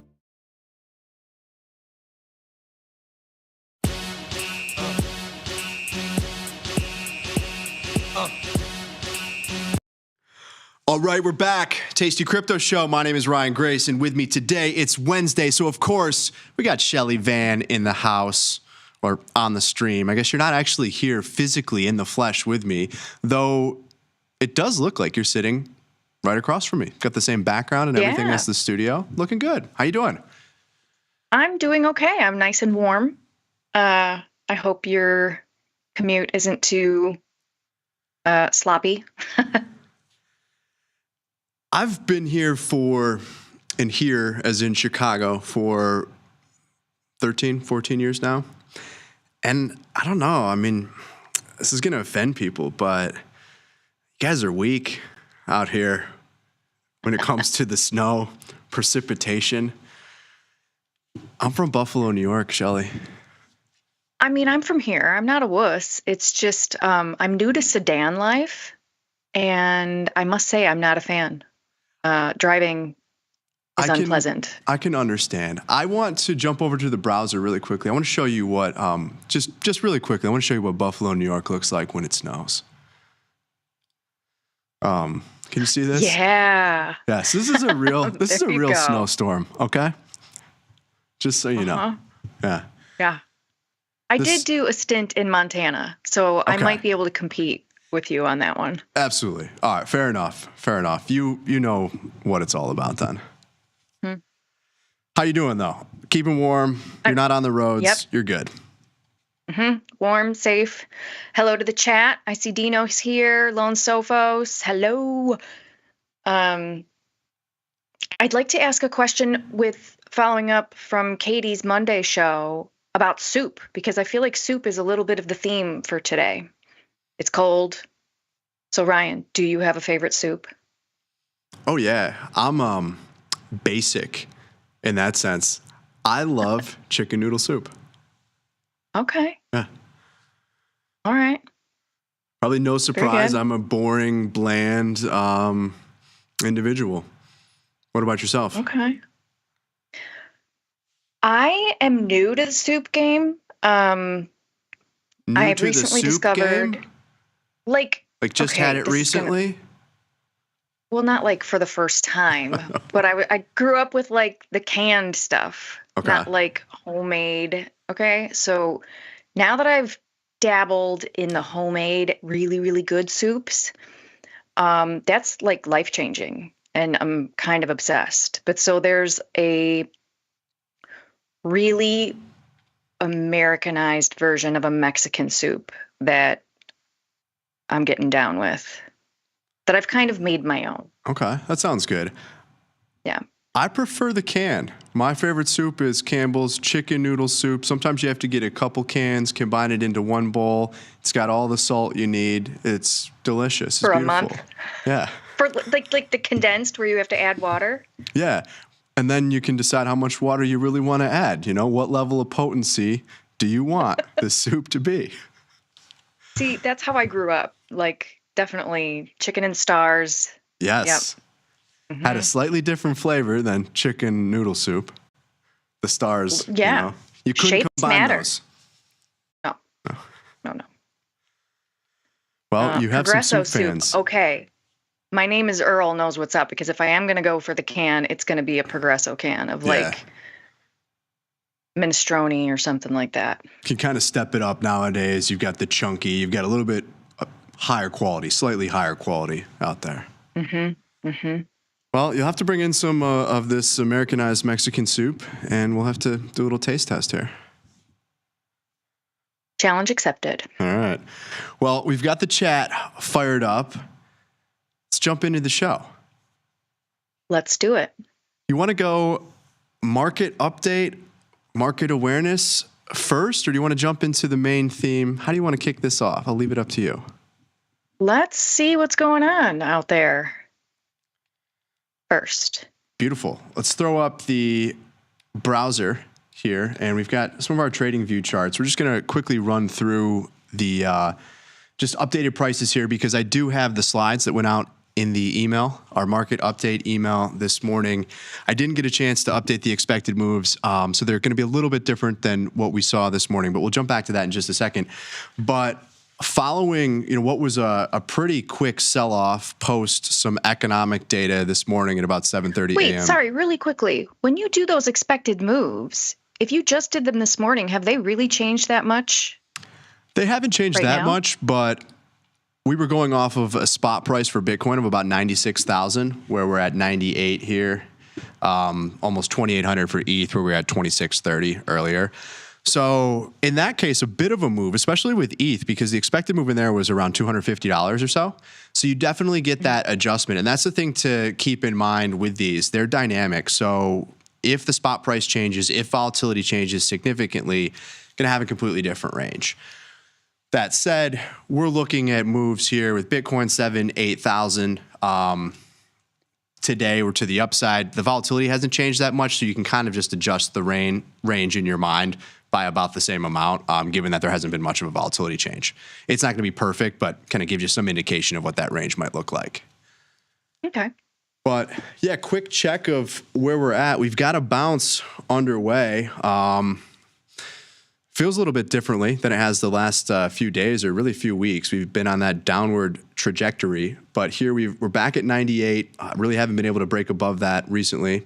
ETH back at almost 2,800. Solana hanging on to 200. I don't make too much of this, but how are you thinking about it? One, I can't see your slide. Do you see your slides on screen right now? I don't see my slides. I only see you. There here. it is. There it is. Perfect. So now I'm looking at it. ETH's looking a little sad. Oh, you've got the slide up on the screen. Yes. Yeah, so these are the numbers from earlier this morning, and this was ahead of a bit of a sell-off. If you recall, ETH pushed back down into the 2,500 area, and Bitcoin was lower as well. That was post some economic data that came out, CPI or inflation report. Consumer Price Index showed an increase in inflation, which in terms of the instant interpretation of that is bearish in the sense that the Federal Reserve is not going to lower interest rates off of the back of that. None of that matters.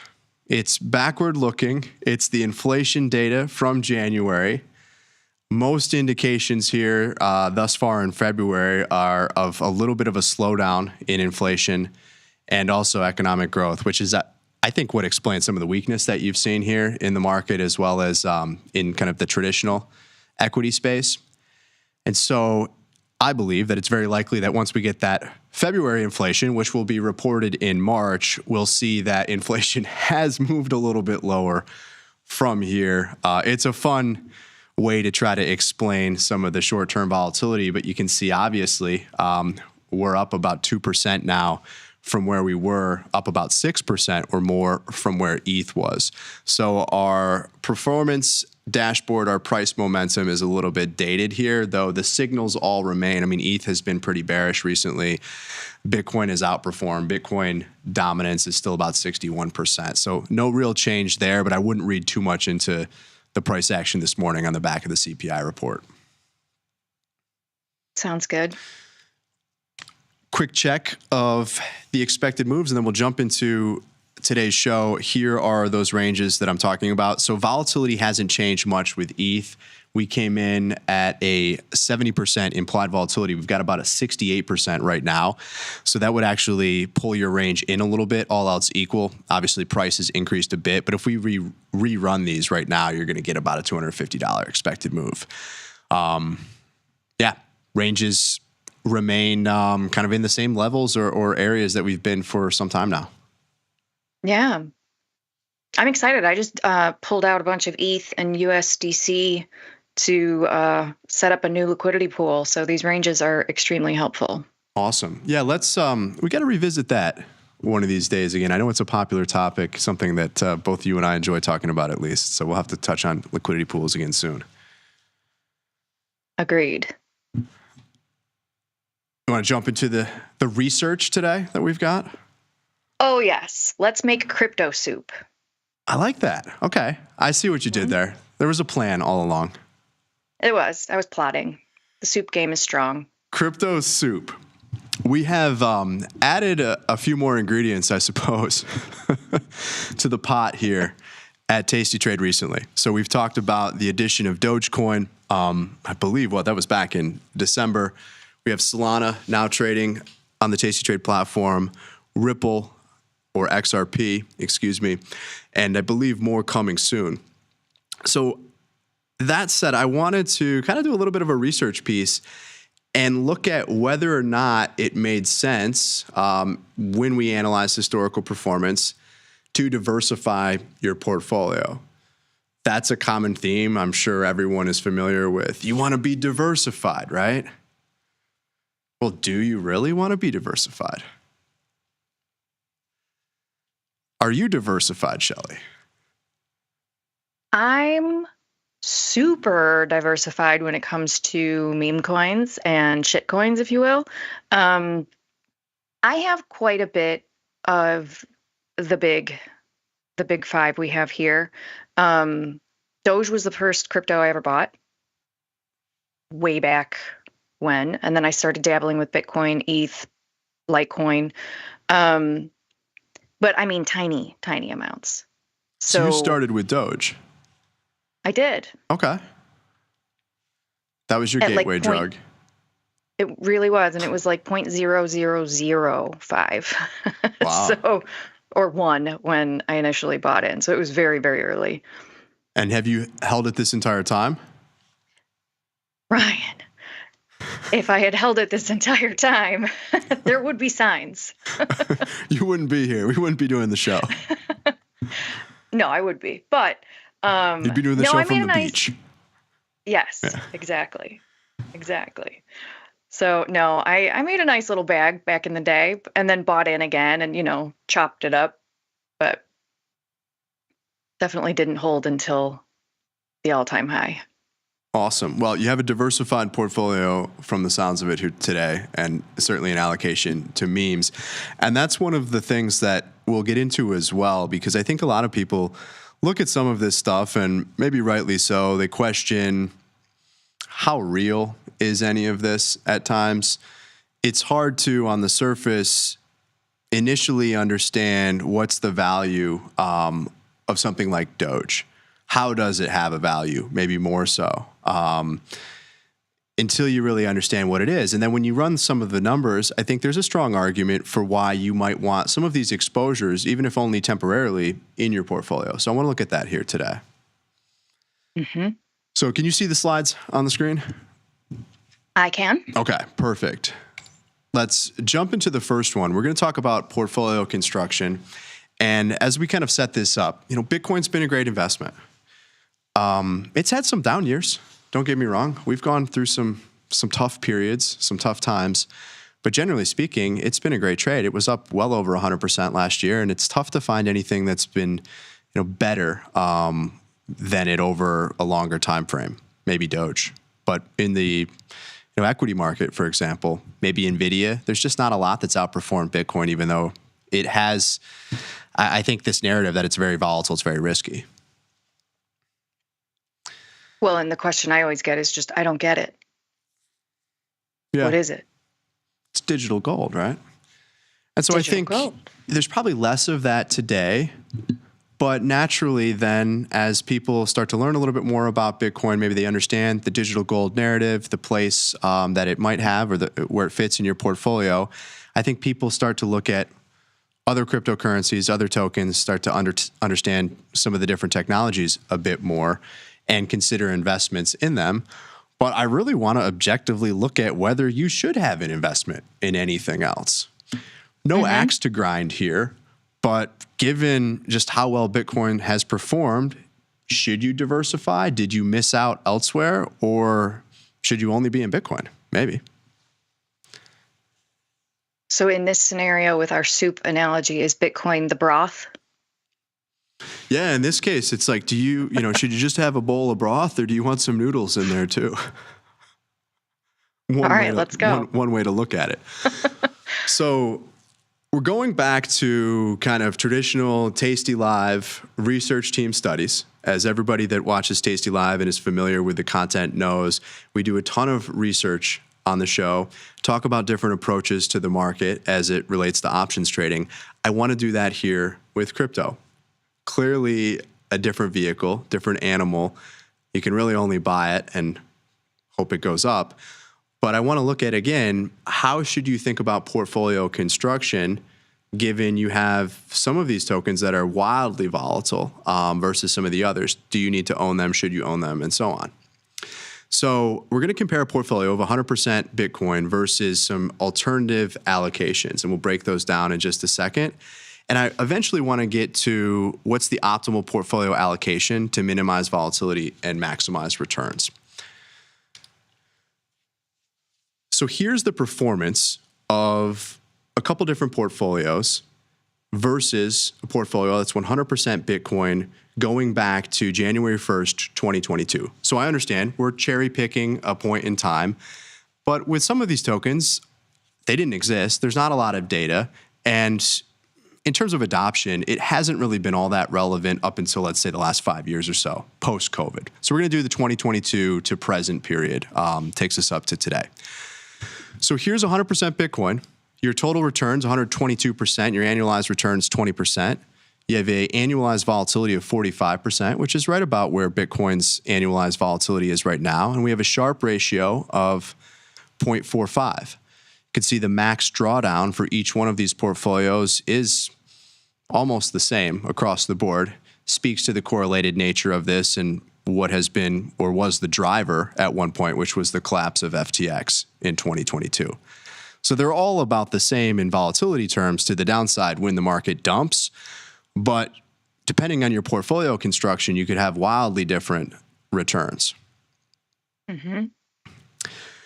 So just to walk everyone through it before we get into the visualizations, all of these are equal weighted. So when we look at a portfolio of Bitcoin, ETH, Solana, and Dogecoin, that's assuming you have 25% of each token. Okay. And so at first glance, does this mean that we're looking at drinking some broth? It does look that way. Yeah. Given this period of time, and I think that's evidenced again by just recently, look at the outperformance from pretty much 2023 on with Bitcoin. Bitcoin market cap dominance at 61%, ETF inflows galore. And we know the ETH underperformance story here is the second largest crypto by market cap. You're drinking some broth. Or if you were only drinking broth, it's actually a pretty tasty soup. Yeah. Super nutritious. I just wanted to put this out there that in terms of diversification, and I think a lot of this can be explained by the Ethereum underperformance over the last couple of years, you would have been better off objectively just being long 100% Bitcoin versus saying, hey, I've got limited amount of capital, whatever that number is. I want to put some in ETH. I want to put some over here. There were points in time where I think you might have outperformed, and we'll see that in the chart. But as of where we are today, you did not. And so here's what that looks like.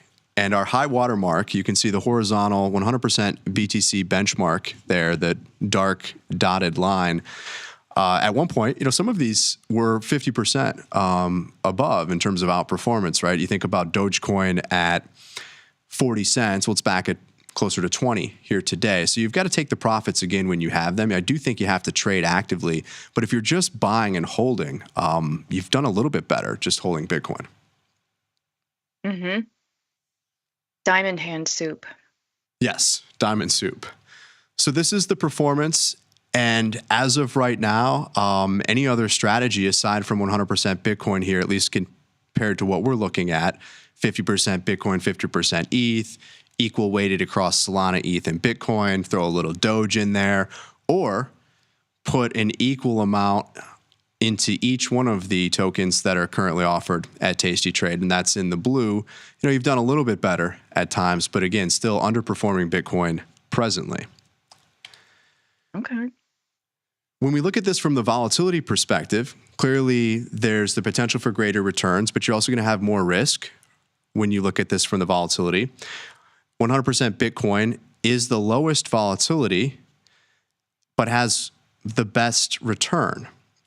And so that gets you the best Sharpe ratio. And we'll talk about what that is in just a second, but this is going to be your risk-adjusted performance. And so from that perspective, again, 100% Bitcoin outperformed. Okay.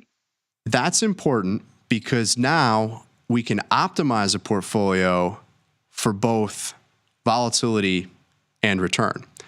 Generally speaking, the perfect portfolio would be the one that's the least volatile but has the greatest performance compared to all of the others.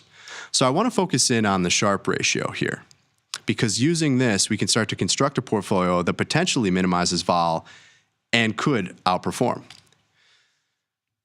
So this portfolio, if we think about how do I optimize it, is going to prioritize, again, your best return per unit of risk, but balance out, the volatility. So this is the Sharpe ratio formula. We don't have to spend too much time on this, but what you're basically looking at, and you can calculate this for a portfolio, you can calculate this for a token, you can calculate this for a stock. You're looking at the annualized return of the token. And in cases where you have a risk-free alternative, I can invest in a U.S. Treasury bond versus an equity. I know that the U.S. government isn't going to default. I'm going to get that money back, even if they have to print it. The U.S. dollar is a reserve currency. I have a risk-free rate of return. That risk-free rate of return today is Fed funds. Let's say it's about 4%. For crypto, there isn't a direct alternative. I mean, sure, you could just put your money into treasuries, but we'll just assume that the risk-free rate is 0 here. And then what we're looking at is your annualized volatility of the overall token. So what you're basically doing is you're just dividing the return of the token, and you can do this on an annualized basis or really any time frame, but we'll look at this on a 1-year period, and you're going to divide that by the overall volatility. And that's going to get you your Sharpe ratio. And from there, you can then construct a portfolio of tokens that have the best Sharpe ratio at that point in time and rebalance as a result. So if we look at it from that lens, considering the Sharpe ratio, what would the optimal portfolio have looked like from January 2022 to present? You wouldn't own any ETH, Bitcoin Cash, or Litecoin. And given its just insane return, and I don't believe that it stays here, but who cares what I think, you would own a lot of Ripple. I'm not quite sure. Maybe people own a lot of Ripple, but you would have been anchored in Bitcoin. You want some Solana. You want some Doge. And what this shows me is that you need those volatility exposures, but you have to size them appropriately. And that's true of portfolio construction in general. We want higher volatility. We want asymmetric returns, but we're not putting everything we've got into the most volatile assets. If you're right, you're absolutely going to outperform. If you only owned Dogecoin, then you've actually outperformed Bitcoin. But there's a lot of risk involved with doing that. So I just wanted to show this makeup and kind of set the stage for this concept. I know we're going to run out of time here today, so this is really only part 1, and we want to talk about rebalancing and performance there as well. But here is how that performed in yellow versus Bitcoin if you actively manage this or just allocated based on the Sharpe ratio. Now, this is in hindsight, so there might be a period going forward where the best portfolio is 100% ETH. I don't know. This is just trying to illustrate that concept of looking at this from a risk-adjusted basis and understanding that, well, yes, we want volatility in our portfolio. We have to size it appropriately. We can minimize volatility, and in some cases, you're basically just long Bitcoin again because it was the best performer, but also one of the least volatile. But if we allocate based on a Sharpe ratio, we have the potential for outperformance. And here's what that looks like against all of those model portfolios based on the previous allocation. So again, 50% Bitcoin, 50% ETH, sprinkle in some Solana. You underperformed unless you allocated based on this optimal approach. So these slides will be posted for everybody if they want to go through this. We have some conclusions here. Most of this we've already hit on. I know we're running out of time. But the static portfolio performance, 100% Bitcoin has outperformed. That's not going to be true forever. But I think when you look at Bitcoin market cap dominance, you kind of just wait for that to roll over before you start rotating into others. You can rebalance based on outperformance, relative outperformance at times, but we have not yet applied that approach to this analysis. We'll do that on the next show so that we can show how much of a role that active management based on this approach actually matters and contributes to your overall return. Ryan, you've been cooking. I've been cooking the soup. Mm-hmm. I'm excited. So Except that we'll be it's back just on really Wednesday. the broth.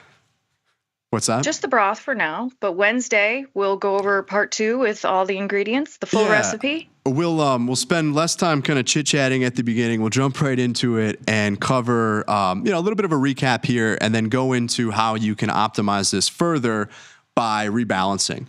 And it's tough because you could get very granular and you could say, I'm going to rebalance this multiple times a week. I think we look at it monthly, quarterly, or just based on large movements, right? If all of a sudden we get to a point where Bitcoin has significantly outperformed and it's a much larger component of the portfolio, we might want to reduce some of that and reallocate into something else, assuming it's going to outperform on a relative basis over some time frame. We'll talk through all of that. But again, I think this is very interesting to objectively look at. It's been difficult to outperform Bitcoin, but when you optimize for volatility and you optimize for Sharpe ratios in your allocation, I think you can position a basket of cryptos that definitely can outperform because you want those really volatile components in there. You want Solana, you want Doge, you want Ripple. And at points in time, there will be an argument to put something else in there. This is just something you have to be aware of and constantly analyzing. Yeah. Stirring. You got to stir the pot. And somebody just referred to you as Brainy Smurf. So I see a meme forming already of Ryan as Brainy Smurf. Awesome. Well, Shelly, I appreciate you as always coming on the show here and walking through some of this data with me or letting me kind of just yell at you about what we've put on the slides here. Oh, I love it. Thank you for having me. Yeah. And thank you for everybody in the chat and everybody watching. Absolutely. And we got to continue to pump Beans, your new show, which is coming out next week, Monday. Yes. Wednesday. Sorry. I'm jumping the gun. That's okay. You're going to have to wait, Yes. everyone. Beans starts 9 a.m. Central on Wednesday. We're going to be doing so many fun, full spectrum of crypto, Web3, all the good, fun things. Don't miss it. There will be giveaways. It's going to be really, really fun.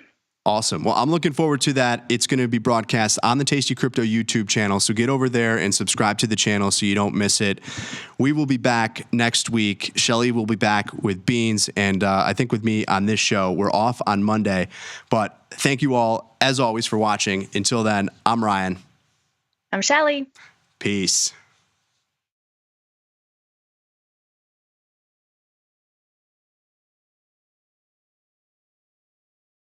Forbes called us best online for options trading.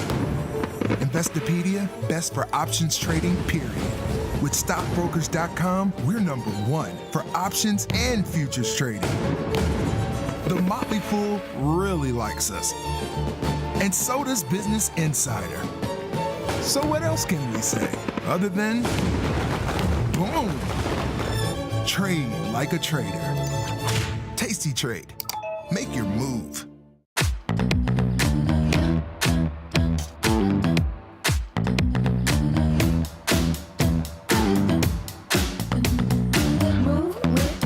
Shake it up, stop when the clock hits 13. Sing 1, 2, 3, 4. Cause no one can do it like we do it, like we do it, like we do it. Cause no one can do it like we do it, like we do it, like we do it. You can get up to $4,000 when you open and fund a new account with Tastytrade. That's 4,000 buckaroos, 4,000 bills, 4 large, 4K, 4 grand. Get on the platform for traders who just want to trade. Tastytrade. Make your move. Look who's back testing. Tastytrade now has options back testing for free. Test your trades with over 10 years of data for the most popular symbols. See how your trades would have performed in the past. Look back at profit and loss and take the guess out of guesswork. Oh, did we mention that it's free? Get back testing at Tastytrade.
Your crypto needs a wallet. And crypto is better when it's tasty. You can now do more with your digital currencies with the Tasty Crypto app. We're proud to offer a self-custody wallet for Bitcoin, Ethereum, and Polygon. Transfer your digital tokens directly in-app and access thousands of tokens available only on-chain. Your wallet is your key to decentralized finance. Download the Tasty Crypto app and get started today. Tastytrade has crypto, and you can trade with zero commissions. Bitcoin, Ethereum, Litecoin, and more. Diversify in one place. Crypto, we got it. We get it. Dear Cheapo Airlines, thank you so much for sending my luggage on a magical side quest instead of my planned destination. I am glad that I had the sustenance of the single pretzel I was served on board while I was waiting for my bag to arrive. Looking forward to your reply, because surely the response can't be as delayed as long as my flight was. Warm regards, Bettina. Sometimes it feels good to get smart. Get even smarter with live trading insights and some live taunting. Every day I do God's work here. From the smart mouths at Tastylive. You can get up to $4,000 when you open and fund a new account with Tastytrade. That's 4,000 buckaroos, 4,000 bills, 4 large, 4K, 4 grand. Get on the platform for traders who just want to trade. Tastytrade. Make your move.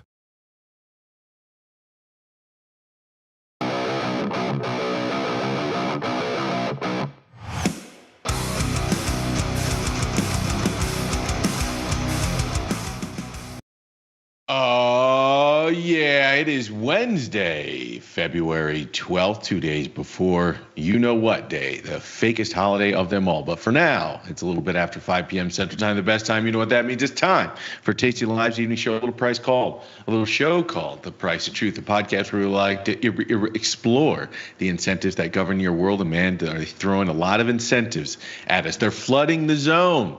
That's the strategy if you're listening to Bannon. And there's a lot of people trying to govern the world. So we've got our work cut out for us. And luckily, on this wacky Wednesday, we've got Professor Christopher Vecchio to help us make sense of it all. Chris, how you doing, my friend? I am doing well, Victor Jones.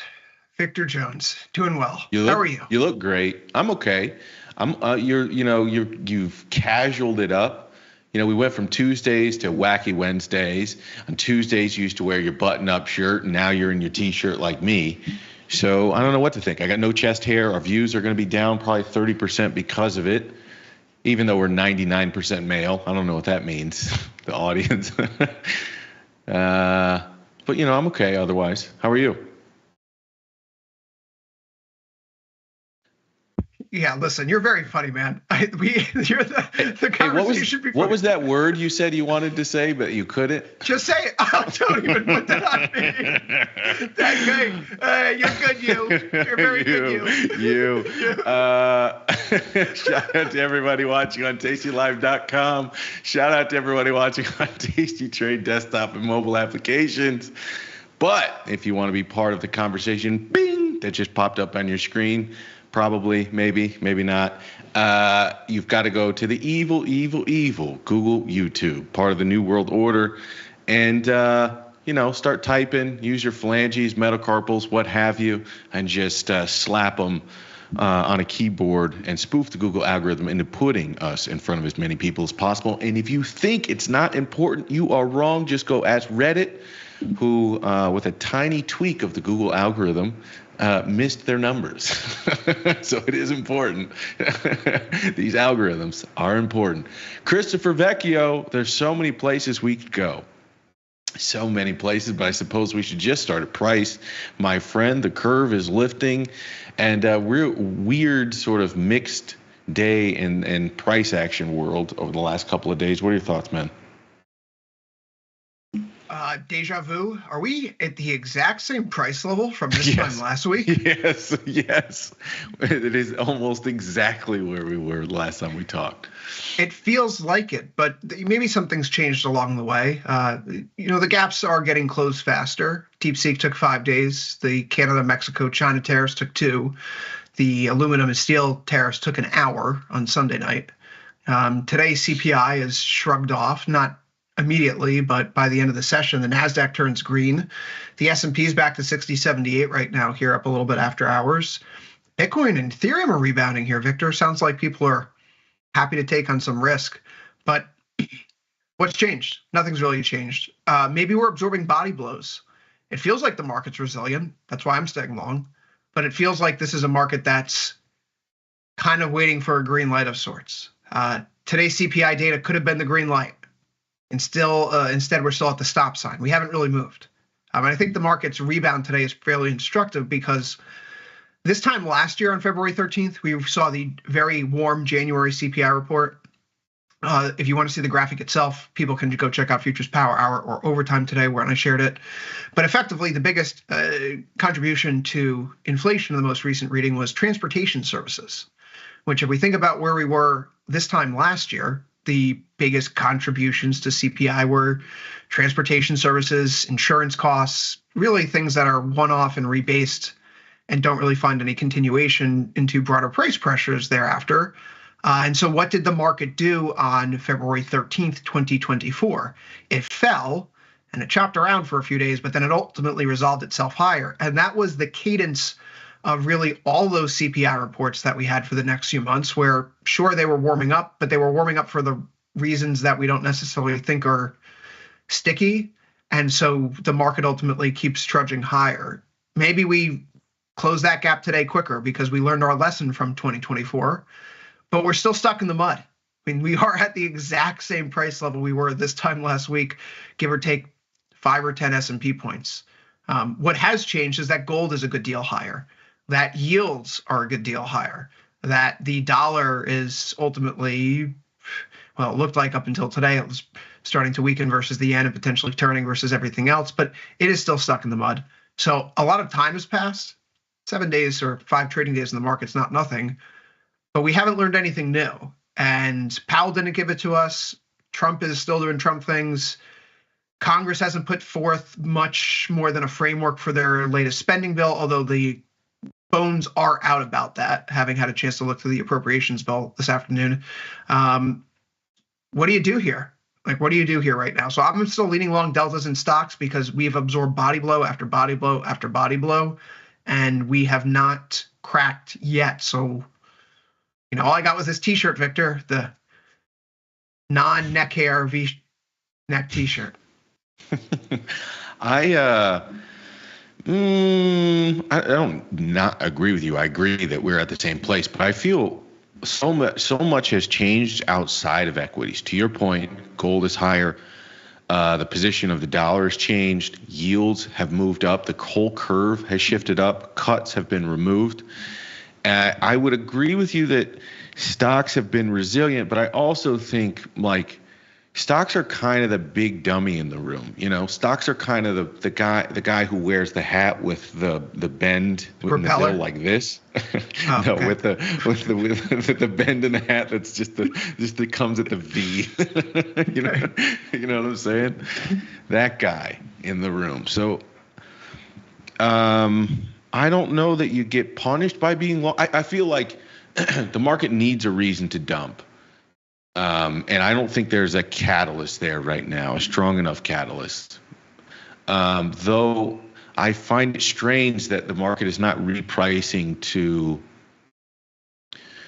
just repricing to a completely different curve. I have been sort of baffled for maybe the last 9 to 12 months about the relationship between between equities and in interest rates. I suppose I shouldn't be, because I know that at a CPI above 3%, the relationship between yields and equities, it flips. There's an inverse correlation if we have inflation that's under 3%, and at or over 3%, we get the inverse. And so that's why it's sort of very difficult to track. You say you get a hot CPI report, the curves moves higher. Why don't equities puke? Maybe give it a day.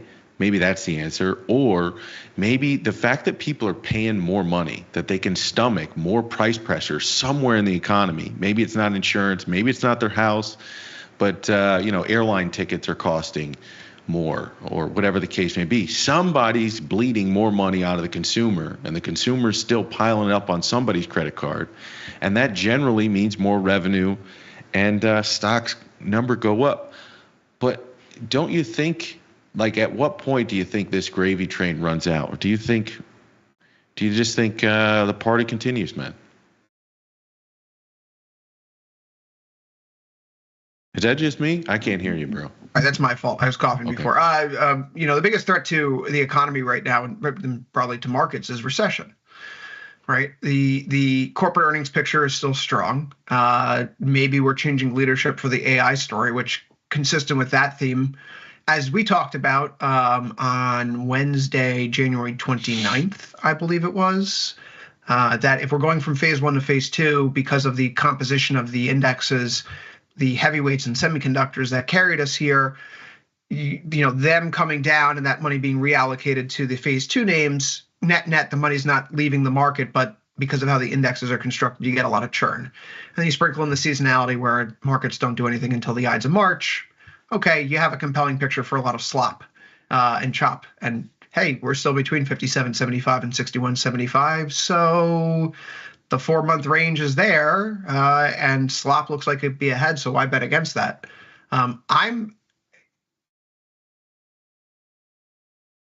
think the more important thing right now is that if we take a look at the breadth in this market and the volume today on the dip after CPI, for example, you could pull up a 1-minute chart.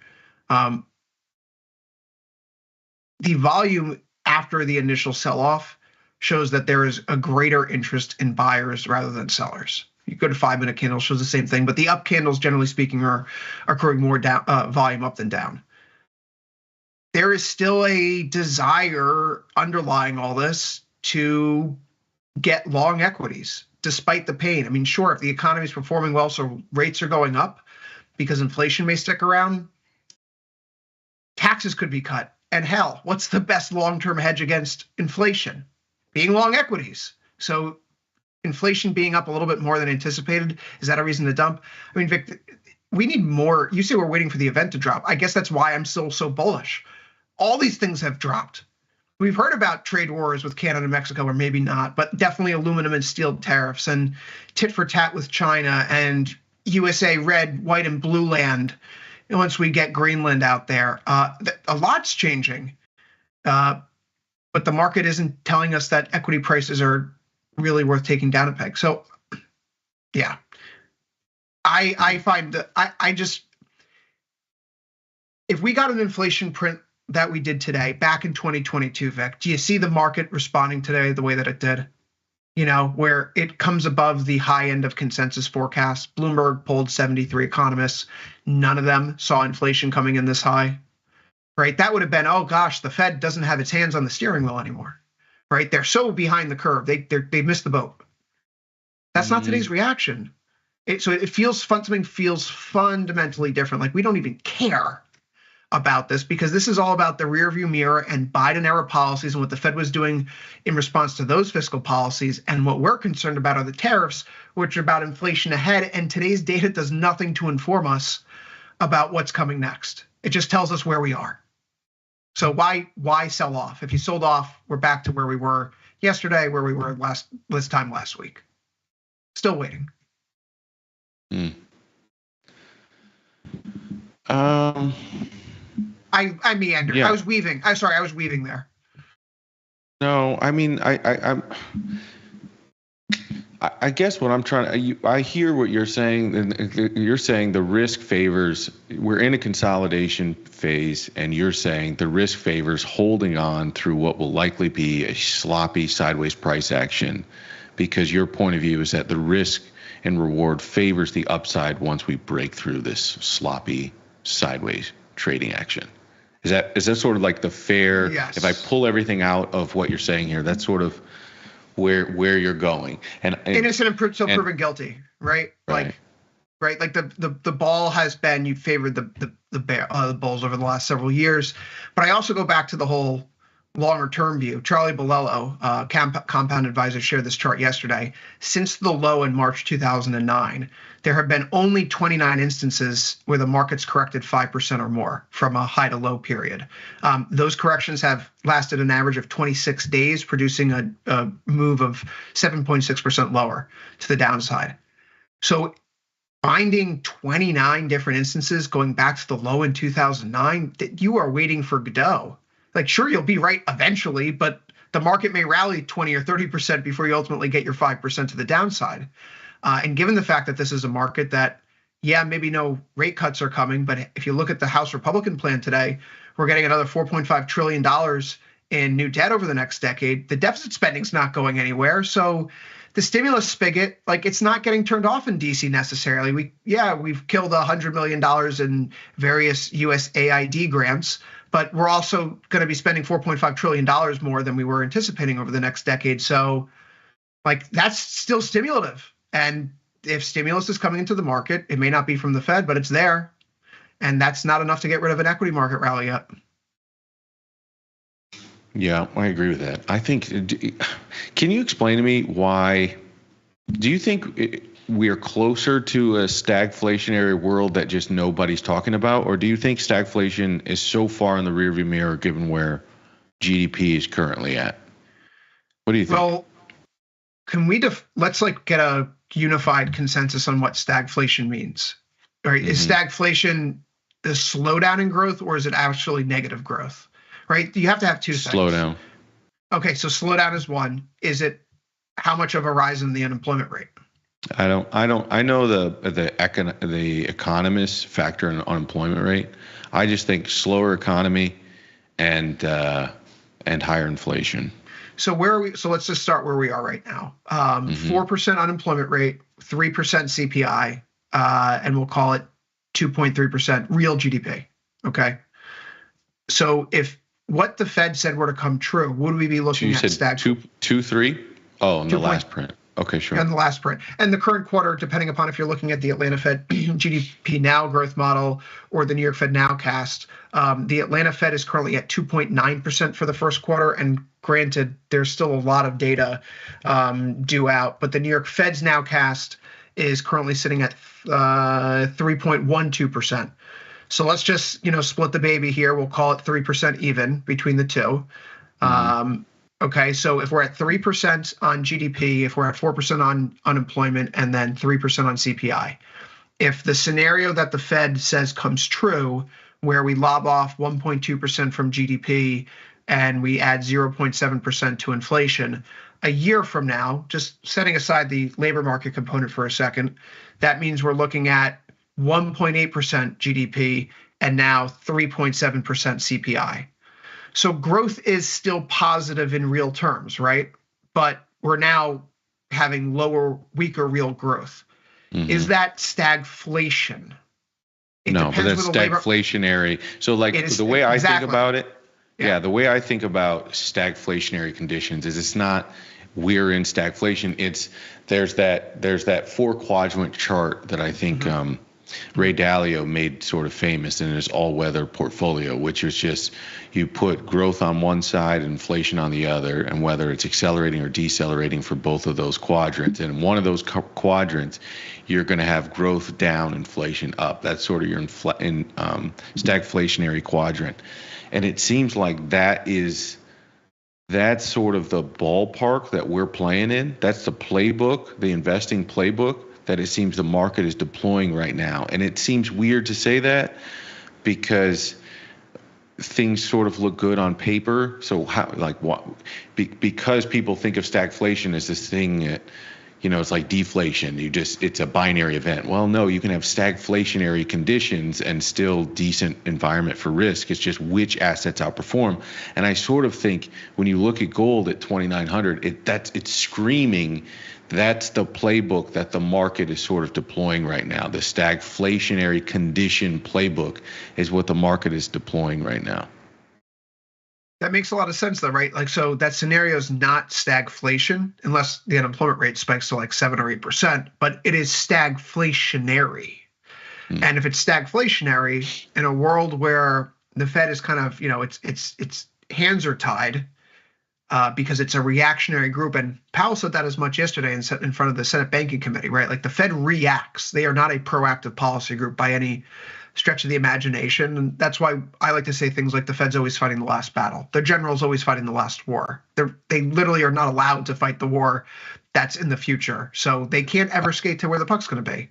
Sort of. But then, like, how do you square that with forward guidance? Okay. So like that is a very good counterpoint. And Powell said something yesterday that kind of drove me a little crazy when he said, like, oh, the Fed doesn't influence the long end of the yield curve. Yes, you do. If you didn't think that you could influence the long end of the yield curve, why would you do QE, right? The whole idea there is to reduce investors' theoretical returns and push them out along the risk curve to get money deployed into the economy so that people aren't sitting in cash, right? So like, yeah, you absolutely have the tools to influence long end rates. And if you decompose a long end rate, at least what I was taught, CFA Institute books around here somewhere, you know, like long end yields are influenced by short rates plus growth, inflation premiums, and a term premium. So unless something changed, Powell's absolutely wrong on that.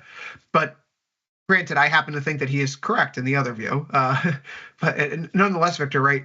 Is it stagflationary? It could be. That could be the setup here.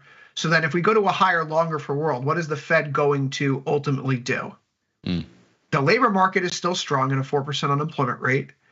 Given the difference between native-born citizen and foreign-born labor market entrants over the past few years, if you were to remove those foreign-born workers, the unemployment rate probably tightens up, because there's more slack in that pool of workers right now than there is in the native-born population. And so that means higher wage pressures, higher inflation, but also, more importantly, what does a flatter yield curve do? That is really interesting. There's a chart that's floating around. There's a fantastic Twitter account called Daily Chartbook, and they've been pushing this chart around today, looking at the relationship between the yield curve and various companies' balance sheets. Companies that have bigger balance sheets, the mega cap tech, do better when the yield curve flattens. They outperform the companies in the Russell 2000. And that makes a good deal of sense. If you have an expanding yield curve, you're expecting a lot more growth. Short-term rates are going to be lower, easier to service your debt. Hold on a second. You have floating rate debt if you're a small cap company, much more so than a mega cap. But in a world where you expect rates to flatten out, the yield curve to flatten out again because the Fed can't do anything, its hands are tied, mega cap becomes a more appealing outlet for expressing equity bullishness than small cap. And so I don't find it surprising then, as the dust settles now, as we look in the rearview mirror from the CPI report this morning, forget where equities are, that they close their gaps for the most part. The NASDAQ is outperforming the Russell by a fair margin here. And I think that's fairly meaningful. You know, mega cap tech is kind of like the all-weather hedge for any of these concerns, even if inflation's bumping up by 0.1 or 0.2% more month over month than what the world's finest economists submitted to Bloomberg. Let me take a quick look. Is this the chart you're talking about right here? Did I get it?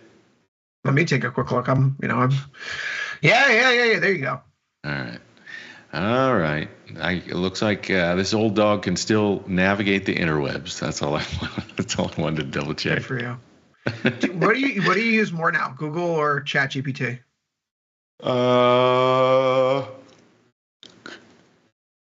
Google.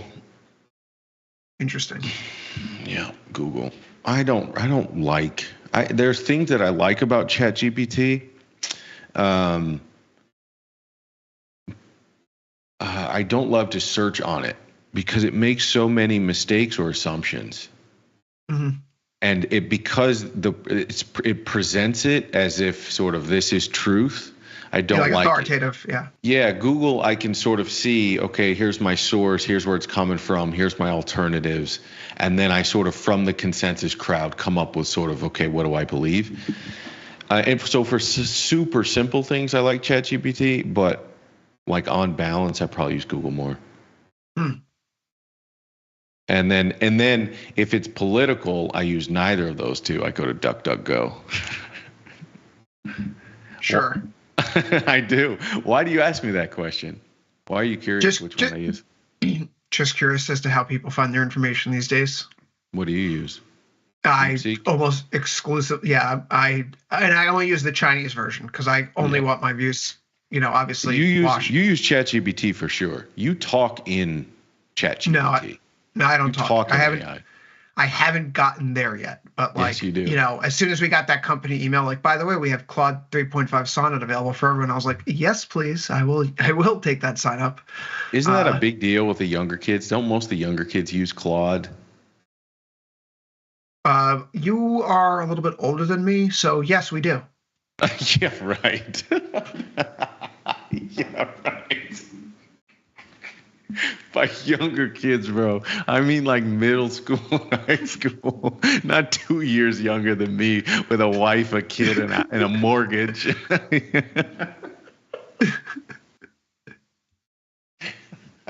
That's so funny. Bro, we are the same age and lifestyle. I don't care what your birth year is. If you're making dental appointments and you're nearing a prostate exam, we're the same age. Have you had one yet? A medical one. A medical one. I got my teeth cleaned in November. That's not what I was asking. Anyways, the VIX at 1589. The VIX at 1589 and in a consolidation range. How does that change in any way? I know if I asked the same question to Tom, and I loved his answer because it's like asking a blackjack player, do they change their strategy? You go, no, you idiot. Of course I'm not going to change the way I play the game because then I would just be giving edge to the house. So I understand how he moves, and I had to ask that question. I'm going to ask you the same question because I think your style is different, sort of like mine. How does a 15 and change VIX, which we've been at for the last week or a couple of weeks, how does that change the way you approach your bullish point of view on the market? So my ideal world is like, give me a VIX with like a 14 handle, and we're sitting just above like the 1 month moving average, and I'll buy there and go fishing for a month. And we're not there yet. You buy as in, because you don't buy futures. I don't think you buy like SPY. You buy long calls, right? Yeah, but go out there and buy like, long 30 delta calls, 45 to 60 days out. Or call spreads. Or depends how I'm feeling, right? Like in November 22, I was feeling really good, so I just bought ES futures. Like I'm like, this is the low. I feel really good about this. You do trade futures. Okay. Yeah, but like when I'm really confident, when I'm like, I know this is good. Like, I can't tell you that it's going to happen, but like, I know in my bones this is going to happen. And sometimes that helps. And sometimes I get kicked in the face. Like right now I'm long the 6150, 6300 call spread in ES. And even if we get to the typical tasty 21 days, will I roll it? Yes, because I think the balance of risks is if all these things are so concerning, like investors are so scared of what may be in the future, so they're just going to take their money and sell their stocks and put it under their pillow, they would have done so by now. they wouldn't be taking body blow after body blow. And as the healthiest thing for most long-term investors is just to like never check your portfolio, add a little bit to it every month, right? And then look at it when you retire. For traders, you have a very different mentality because you ride the every little bump of the wave in the market. You're not just thinking about, you're not sleeping during that cruise. And so, yeah, I'm not like super comfortable here, but it's a 15 handle VIX. And the slope of the moving averages remains positive, and we're almost overbought in stochastics, and corporate earnings growth was 12% year over year. And for now, the Fed is still cutting for maintenance reasons. And the House Republicans are not going to do any substantive spending cuts if you're looking between the lines at the legislation that's been sent forward. You know, Doge is causing a lot of drama and flooding the zone, as a Steve Bannon might say. But in terms of actually, you know, like counting up the dollars that we're saving for American citizens.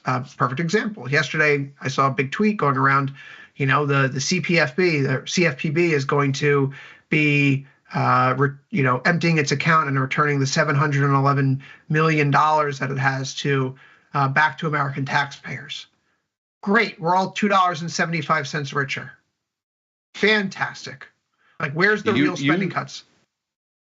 You do this every week. I do, but I don't understand why you do it. Because the legislation that just came out from the House Republicans, if it is passed into law, will not produce any substantive spending cuts and add another $4.5 trillion to the debt over the next decade, which means from a fiscal impulse standpoint, but you're traders fighting need a straw man, Chris. You're fighting a straw man. No, the straw man is the news. It's the news. It's the noise out there. I'm saying ignore the noise. Ignore the noise. The news is that Doge is out here cutting all these. What you're saying. Oh, absolutely. The news out there is Doge is cutting these programs, and with all these government spending cuts, we're going to shrink the federal government, and that could be something that's not, though. If we're growing the debt by $4.5 trillion over the next 10 years, shrinking the government by what measure? By employees? I don't care about the employees. I care about the fiscal impulse. We're traders, Victor. You know, we're talking about this from the trading perspective, right? We care about the fiscal impulse. The fiscal impulse here is still deficit spending. So why would I be worried as an equity market trader about? So just to be clear, Chris, you want a balanced budget. Is that what you're saying? I don't care. I know. Our job as traders. I want to know you personally. I don't want the dodge. Do you personally want a balanced budget? Depends where we are in the cycle. I want counter-cyclical fiscal policy. That when aggregate demand ebbs, policy flows. When we're eating fat and healthy as a country. Why is it you have a difficulty answering this question? Why don't you want to answer this question on record? Because I don't think it's applicable for a standard view, right? Like if we have a growing economy, we should be paying down our debts. We should be trying to store some away. When do you save money, Victor? When do you prepare for a rainy day? When the sun shines. You don't go out and buy flood insurance when it's flooding out. So when the economy is running thin and we have a drop in aggregate demand, the government should spend more money, and with deficit spending, yes. So like for instance, 2 years ago, would you have said the economy was strong or weak 2 years ago? Weak, but with the limited knowledge. You would have said it was weak. And it needed help. Yeah. 1 year ago. And no, to not need help. But we were getting the help, which is why you had reflationary trades going on. Right. So 1 year ago, you would have wanted spending cuts in a balanced budget. Again, want in terms of what? I don't want anything as a, what do you want? You're a citizen. I don't drop the trader thing. I don't care what you think as a trader. I'm talking to Chris Vecchio right now. I'm getting off the camera. I'm taking off my pants like everyone else. You don't wear pants on this stream. Don't. Do you want me to stand up here? Do you want me to stand? You don't wear pants. I am wearing. I'm curious. You as a tax-paying citizen of America, Chris Vecchio, do you have an issue with deficit spending since 2001? Not all of it, no. I'm sure not all of it. Okay, I'm going to get off this because I don't think you want to be pinned down to an answer, and that's okay. But my issue here, though, is if you're going to come back to this show every week and your issue is, I've got an issue that the stuff that Doge is ticking off isn't the big stuff. And then I go, okay, do you actually want to balance the budget? And you go, I don't know. Well, I'm like, well, what do you want? What are you actually arguing here? Do you want big things ticked off, and then do you want a balanced budget, or are you really just trying to pick at this entity because you got something in your craw? No. I am working backwards from the question of the Mundell-Fleming model, and I mean this with utmost sincerity, right? The way that I view the macro world is that we care about two things: the fiscal impulse and the monetary impulse. Okay, and out in the zeitgeist right now is this, and I know the audience, I know which way they lean, I see the stats of what media they consume, right? What's out there in the zeitgeist is that we have these big spending cuts coming. And my quip has been, they're saying that this is going to happen. Where are they actually appearing right now? Because if you add up the money there, that's not happening. And why do I care about that? Because if we're placing trades on the expectation that there is a big decline in government spending cutting, right? We're placing trades now to where the puck's going to be. That's not really what we should be up to, because when we hit the rubber meets the road, while they're doing all these things that are flooding the zone to take the media's attention, and we're going to try to balance the budget, the actual legislation that's coming out is not indicating any of that right now, right? What it's indicating is that we're going to get the same kind of spending that we've had for the past few years, which I'm okay with either way. I just want to know which way the puck is moving so I can skate there. And so in a world where the Fed has to keep rates where they are for the next year, and we are doing deficit spending, I'm thinking about, like, should I be long equities in calls or call spreads, or should I sell puts? Should I do leaps? And yeah, I think that if we're going to be adding $4.5 trillion to the debt, we can forget the Doge headlines and all that noise they're making out there. And the tariffs could all be noise. Stay long stocks. Ignore the noise. Go to sleep. Put your head to the pillow with your long, just go to sleep with your long ES position on, and don't worry about it. That's what I'm trying to get through, Victor Jones. God, man, I don't want to step in this booby trap you're setting for me, but it's like impossible. Why do you hate stocks, Victor Jones? So just to be clear, you think the fact that the Treasury, the U.S. Treasury, has less controls in it than a startup with 10 people, you think that's noise? Just to be clear, you think that's noise that should be ignored by the everyday individual? As traders, I think this is noise that should be ignored. You keep doing that. Individual. Yes. You keep doing that, but do we think Trump's not going to pay good to bondholders? I mean, come on. Do we think what? No, of course. There's fraud in treasuries. Do we really think that, like, the U.S. is going to turn around and say, actually, these auctions that we did, those bonds that were purchased, those were fraudulently issued. We're not going to pay good on those. That would destroy everything. No. Right? Like that. Yeah. I don't think that. That's not what I'm saying. What I'm saying is, but sorry. It's a story. It's a distraction, right? As traders, we need not concern ourselves with anything other than what's actually happening. And if you look at the House Appropriations bill that was just set out today, these big spending cuts that they're touting what's happening in Doge, it's great theater. The fiscal impulse is not changing. And so, you and I have gone back and forth, right? I agree with you. Are long bonds a good trade on deflation, right? Are long bonds a good trade on deflation? I just feel the angle you're taking on this argument has always been a straw man, because Doge was never going to touch defense spending, nor was it going to touch entitlements. So by that, if you just go look at a pie chart of government spending and you understand the three areas they could not touch, then by definition, this entity was not going to fix the broken budget in Washington. And so I think I agree with you that Doge itself is not going to fix the deficit problem. But and maybe it's the echo chambers that we're in. I don't see anybody saying that. So maybe you're sort of in this other world of content Elon distribution. Musk stood in the Oval Office last night and claimed that he was going to cut $2 trillion in spending. I think he said $1 trillion. He said $1 trillion. $1 trillion is an enormous amount of money for let alone any economy. Yeah, that's what I'm listening to. He's making the claim that they're going to cut $1 trillion, and the next day the House Republicans go, yeah, we're not doing that. This is the actual legislation that's going to be put in front of President Trump. Right? Like, I had always said, I think the number, when he said 200 or 2 trillion, excuse me, and I've said this before on the show, I'll say it again. And I still think I might be high. I said the real number might be between 500 billion and 800 billion. Yeah. And so a trillion seems closer to reality, but still optimistic. And if you know anything about Elon Musk, that's his style. He's not gonna give you the low number and then come in above it. He's going to give you the optimistic number and then try to hit it. That's his style. And so again, putting it all in context, $1 trillion, what he really did was talk everyone closer to reality off of 2 trillion. So what I saw yesterday or the other day, I lose my days, I saw him walking it back off of 2 trillion. That's what I saw. At the end of the day, all of this is noise. Where's the Fed going with rates? Is the government spending more or less money? That's what equity market traders care about, right? In 2022, inflation's raging. The government's not going to be able to do all this spending anymore. They're going to come to their senses. The Fed's raising rates.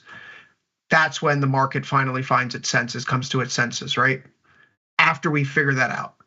Right now, it feels like the market is saying, like, hey, we're not going to come to our senses anytime soon. We don't need to worry about pricing in a future with lower corporate earnings because the spigot isn't being turned off. Yeah. And look at Bitcoin, 97K. Like that's not collapsing. Right? So I think to your point, and this is what makes this environment so hard, that if we trip something, right? We trip into a recession, or we trip some credit event, or we trip some global trade issue. Like the idea that you're not going to have either a fiscal or monetary response. One of the two is going to happen. If the monetary response doesn't come, then the fiscal response will come because there's an incentive structure for power that's there. So I agree with you. So that's what makes it hard. Like even if you do get a knee-jerk reaction to the downside in stocks, it's hard not to want to be in stocks because when you get that impulse, they're just going to devalue everybody's purchasing power, and you've got to be in something that can hold on. And I think that's what makes this thing so tricky. You kind of know you're on a knife's edge. You know that we're all on borrowed money here. You know that this is a big gamble on a ton of debt, but you also can't afford to not be there. And that's what has made this last year so effing difficult. The risk to reward, the risk of being in stocks at crazy valuations is high, but the risk of staying in cash is arguably also high, even higher, even just as high. It's crazy, and that's what makes this last year so frustrating and difficult. I think for everybody, for all risk takers, bears or bulls. I don't know. I mean, I think my attitude along the way has been this may be a bubble. The bubble may be inflating. We have no idea when it's going to stop. So trying to time the top and say arbitrarily this is the top, like you can't play that game. I don't play that game though, but I try to go to assets that sort of offer what I think is value. And even that has been sort of, I mean, I've stayed alive, but it's been a losing proposition relative to the opportunity cost of being a dum-dum and just go buying 5 stocks or 7 stocks and just waiting, and or the highest beta index. I say that a dum-dum, but those people are the real winners at the end of the day. So I'm sort of being a little bit of a hater.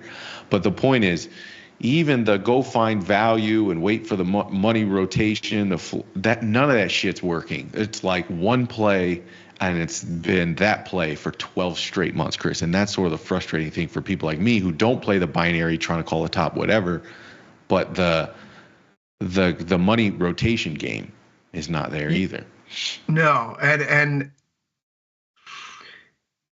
like the ride's going to end at some point, right? Like a 20% correction happens on average once every 5 years. So the last one we got was in 2022. The chances that we get one the next 2 to 3 years, not that low. It's just the cadence of the market over time. And so it's going to happen, but do we know this is when the music stops? I feel like there's a big wall of worry in place. Like, when are the tariffs going to come? That's sort of Damocles, right? Like, the Fed can't lower rates anymore. What if the AI overbuild is we too much capex in the wrong areas? Okay. Like, I would also then pose the question the other way, like, hey, bears, if I told you that we just found out that all this AI can be done at 1/30th or 1/6 of the cost, and that inflation is raging way more than we thought. Egg prices are up 138% on a 3-month annualized basis. I mean, Chris can barely afford to feed his family now because he eats too many eggs. What do you like, where's the S&P going to be? And you'd be like, oh gosh, like if the DeepSeek and the tariffs and like, gosh, the S&P is probably off like what, 2, 3, 4, 5% now? And you're like, no, it's off 0.75% from the high. Right? Yeah. Like, this was show me more, man. We're in an upside down world where a 5,000 S&P is a healthier outcome, in my personal opinion. If we're at 5,000, things are healthy. Say that to my calls, Victor Jones. If we're at 8,000, things are bad. Things are really bad. It sounds to me like you may be short my 6150 calls, so that would be bad for you. No. Okay. No. I just, somewhere along the line, I started to I have this mental hedge on. Like, okay, I'm long, but I don't want to be. And all this stuff should go down. And it would fix a lot of our problems if we stopped acting irresponsibly. And people would see that life, you would be a little bit harder to come by $1. You'd buy a lot less shit. But things would be a lot more normal. And people don't want to buy less shit. And they don't want it to be too hard to come by $1. And I understand that, because it would be a bit more difficult, especially for people that are already in difficult circumstances.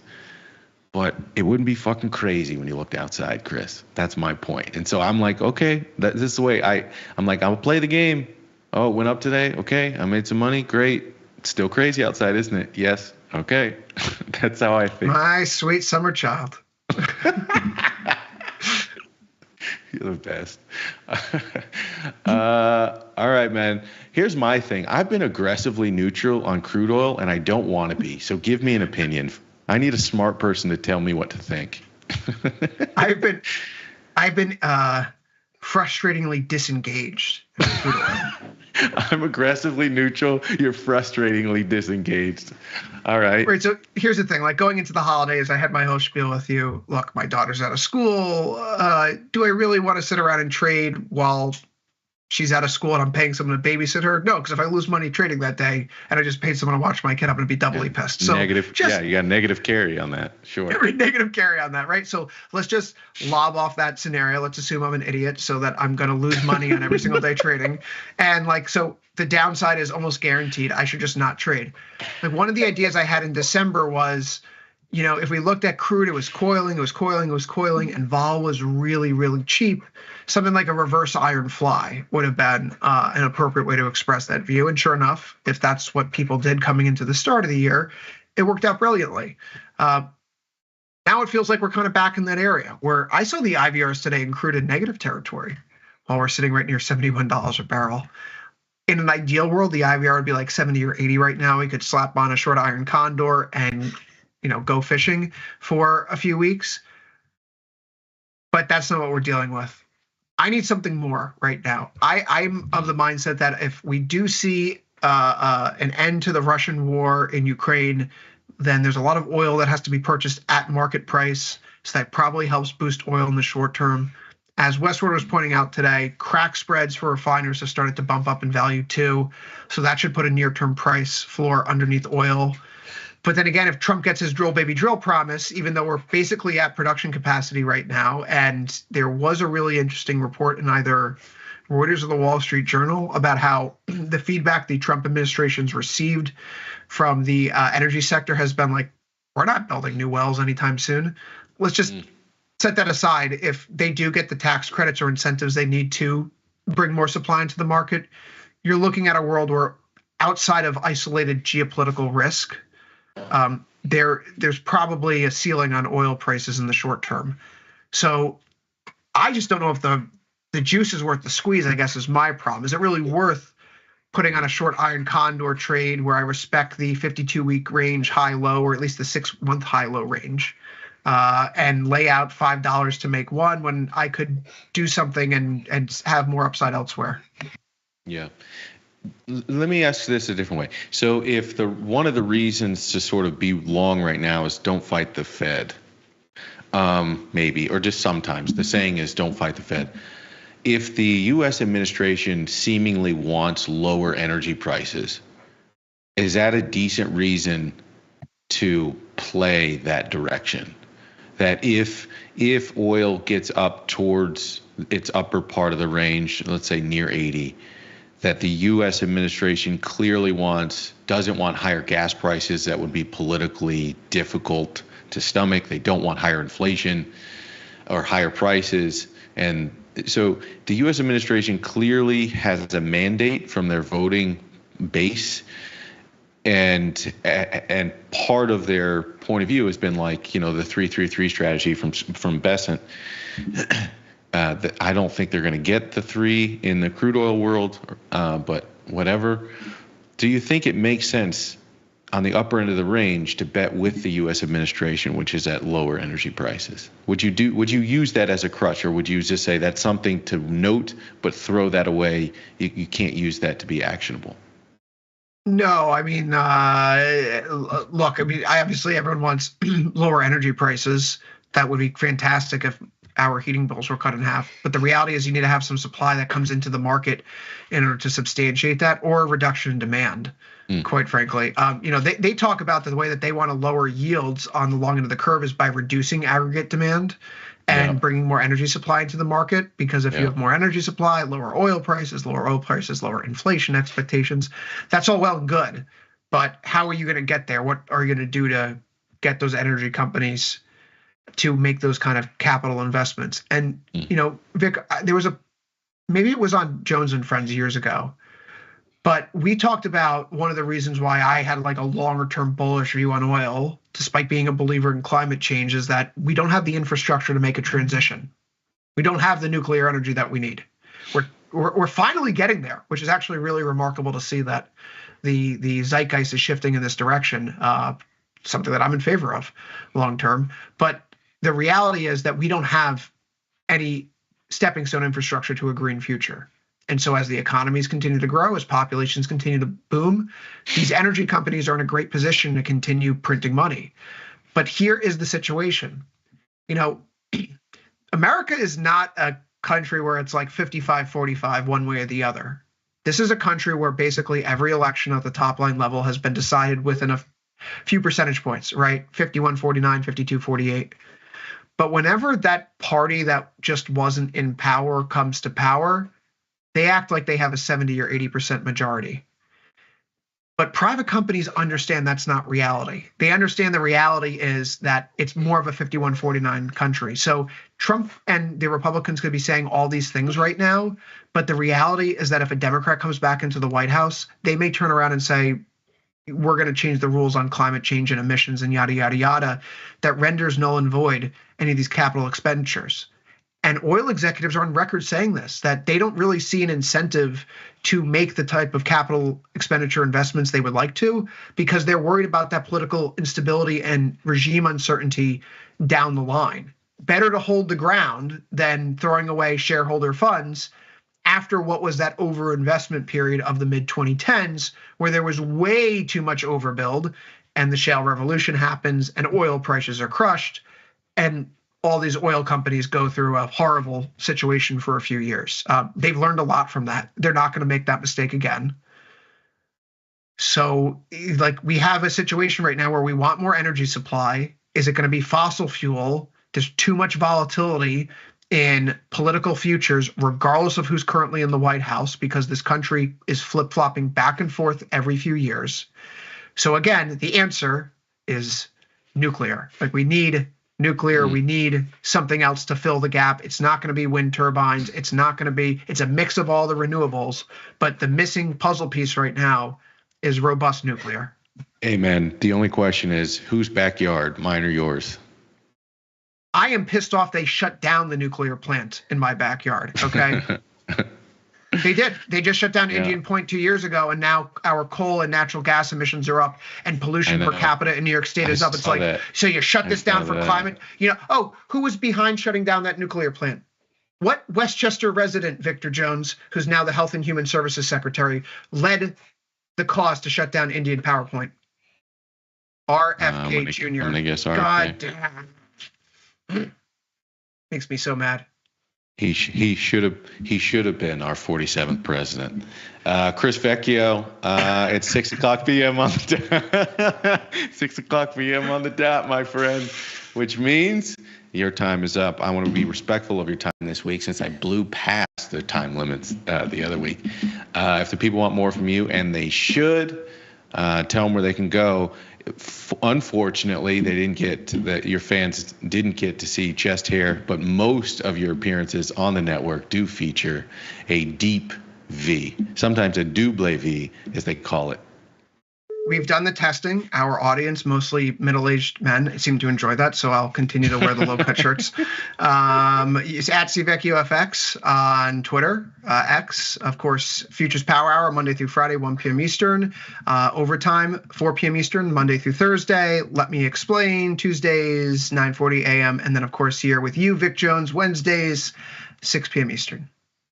And if you want to follow him on Twitter, you should. And make sure you spam him with every Doge headline you can get your hands on, because Chris Vecchio loves it, and he needs to know that God's work is being done. Chris Vecchio, I appreciate it, my friend. You're a godsend to this network and to the people that follow, and I always appreciate kidding 60 minutes with you, man. Have a good one. Peace. All right, you crazy. Take that, Dr. Jones. Well, Sleepy Mocha, Jesus, we are Vecchio-sexuals. Good God. All right, everybody, that's going to do it. That's going to do it for this Wednesday episode. I will see you back here, same time, same place, same great network. Tomorrow, only on Tasty Live. Do me a favor, hit the like button on your way out, comment if you can, and follow me on Twitter, or X, or whatever you call it, at Victor Jones. The O in Jones is 0 because I like to be difficult. Hopefully you enjoyed the conversation. We'll see you back here tomorrow. Peace.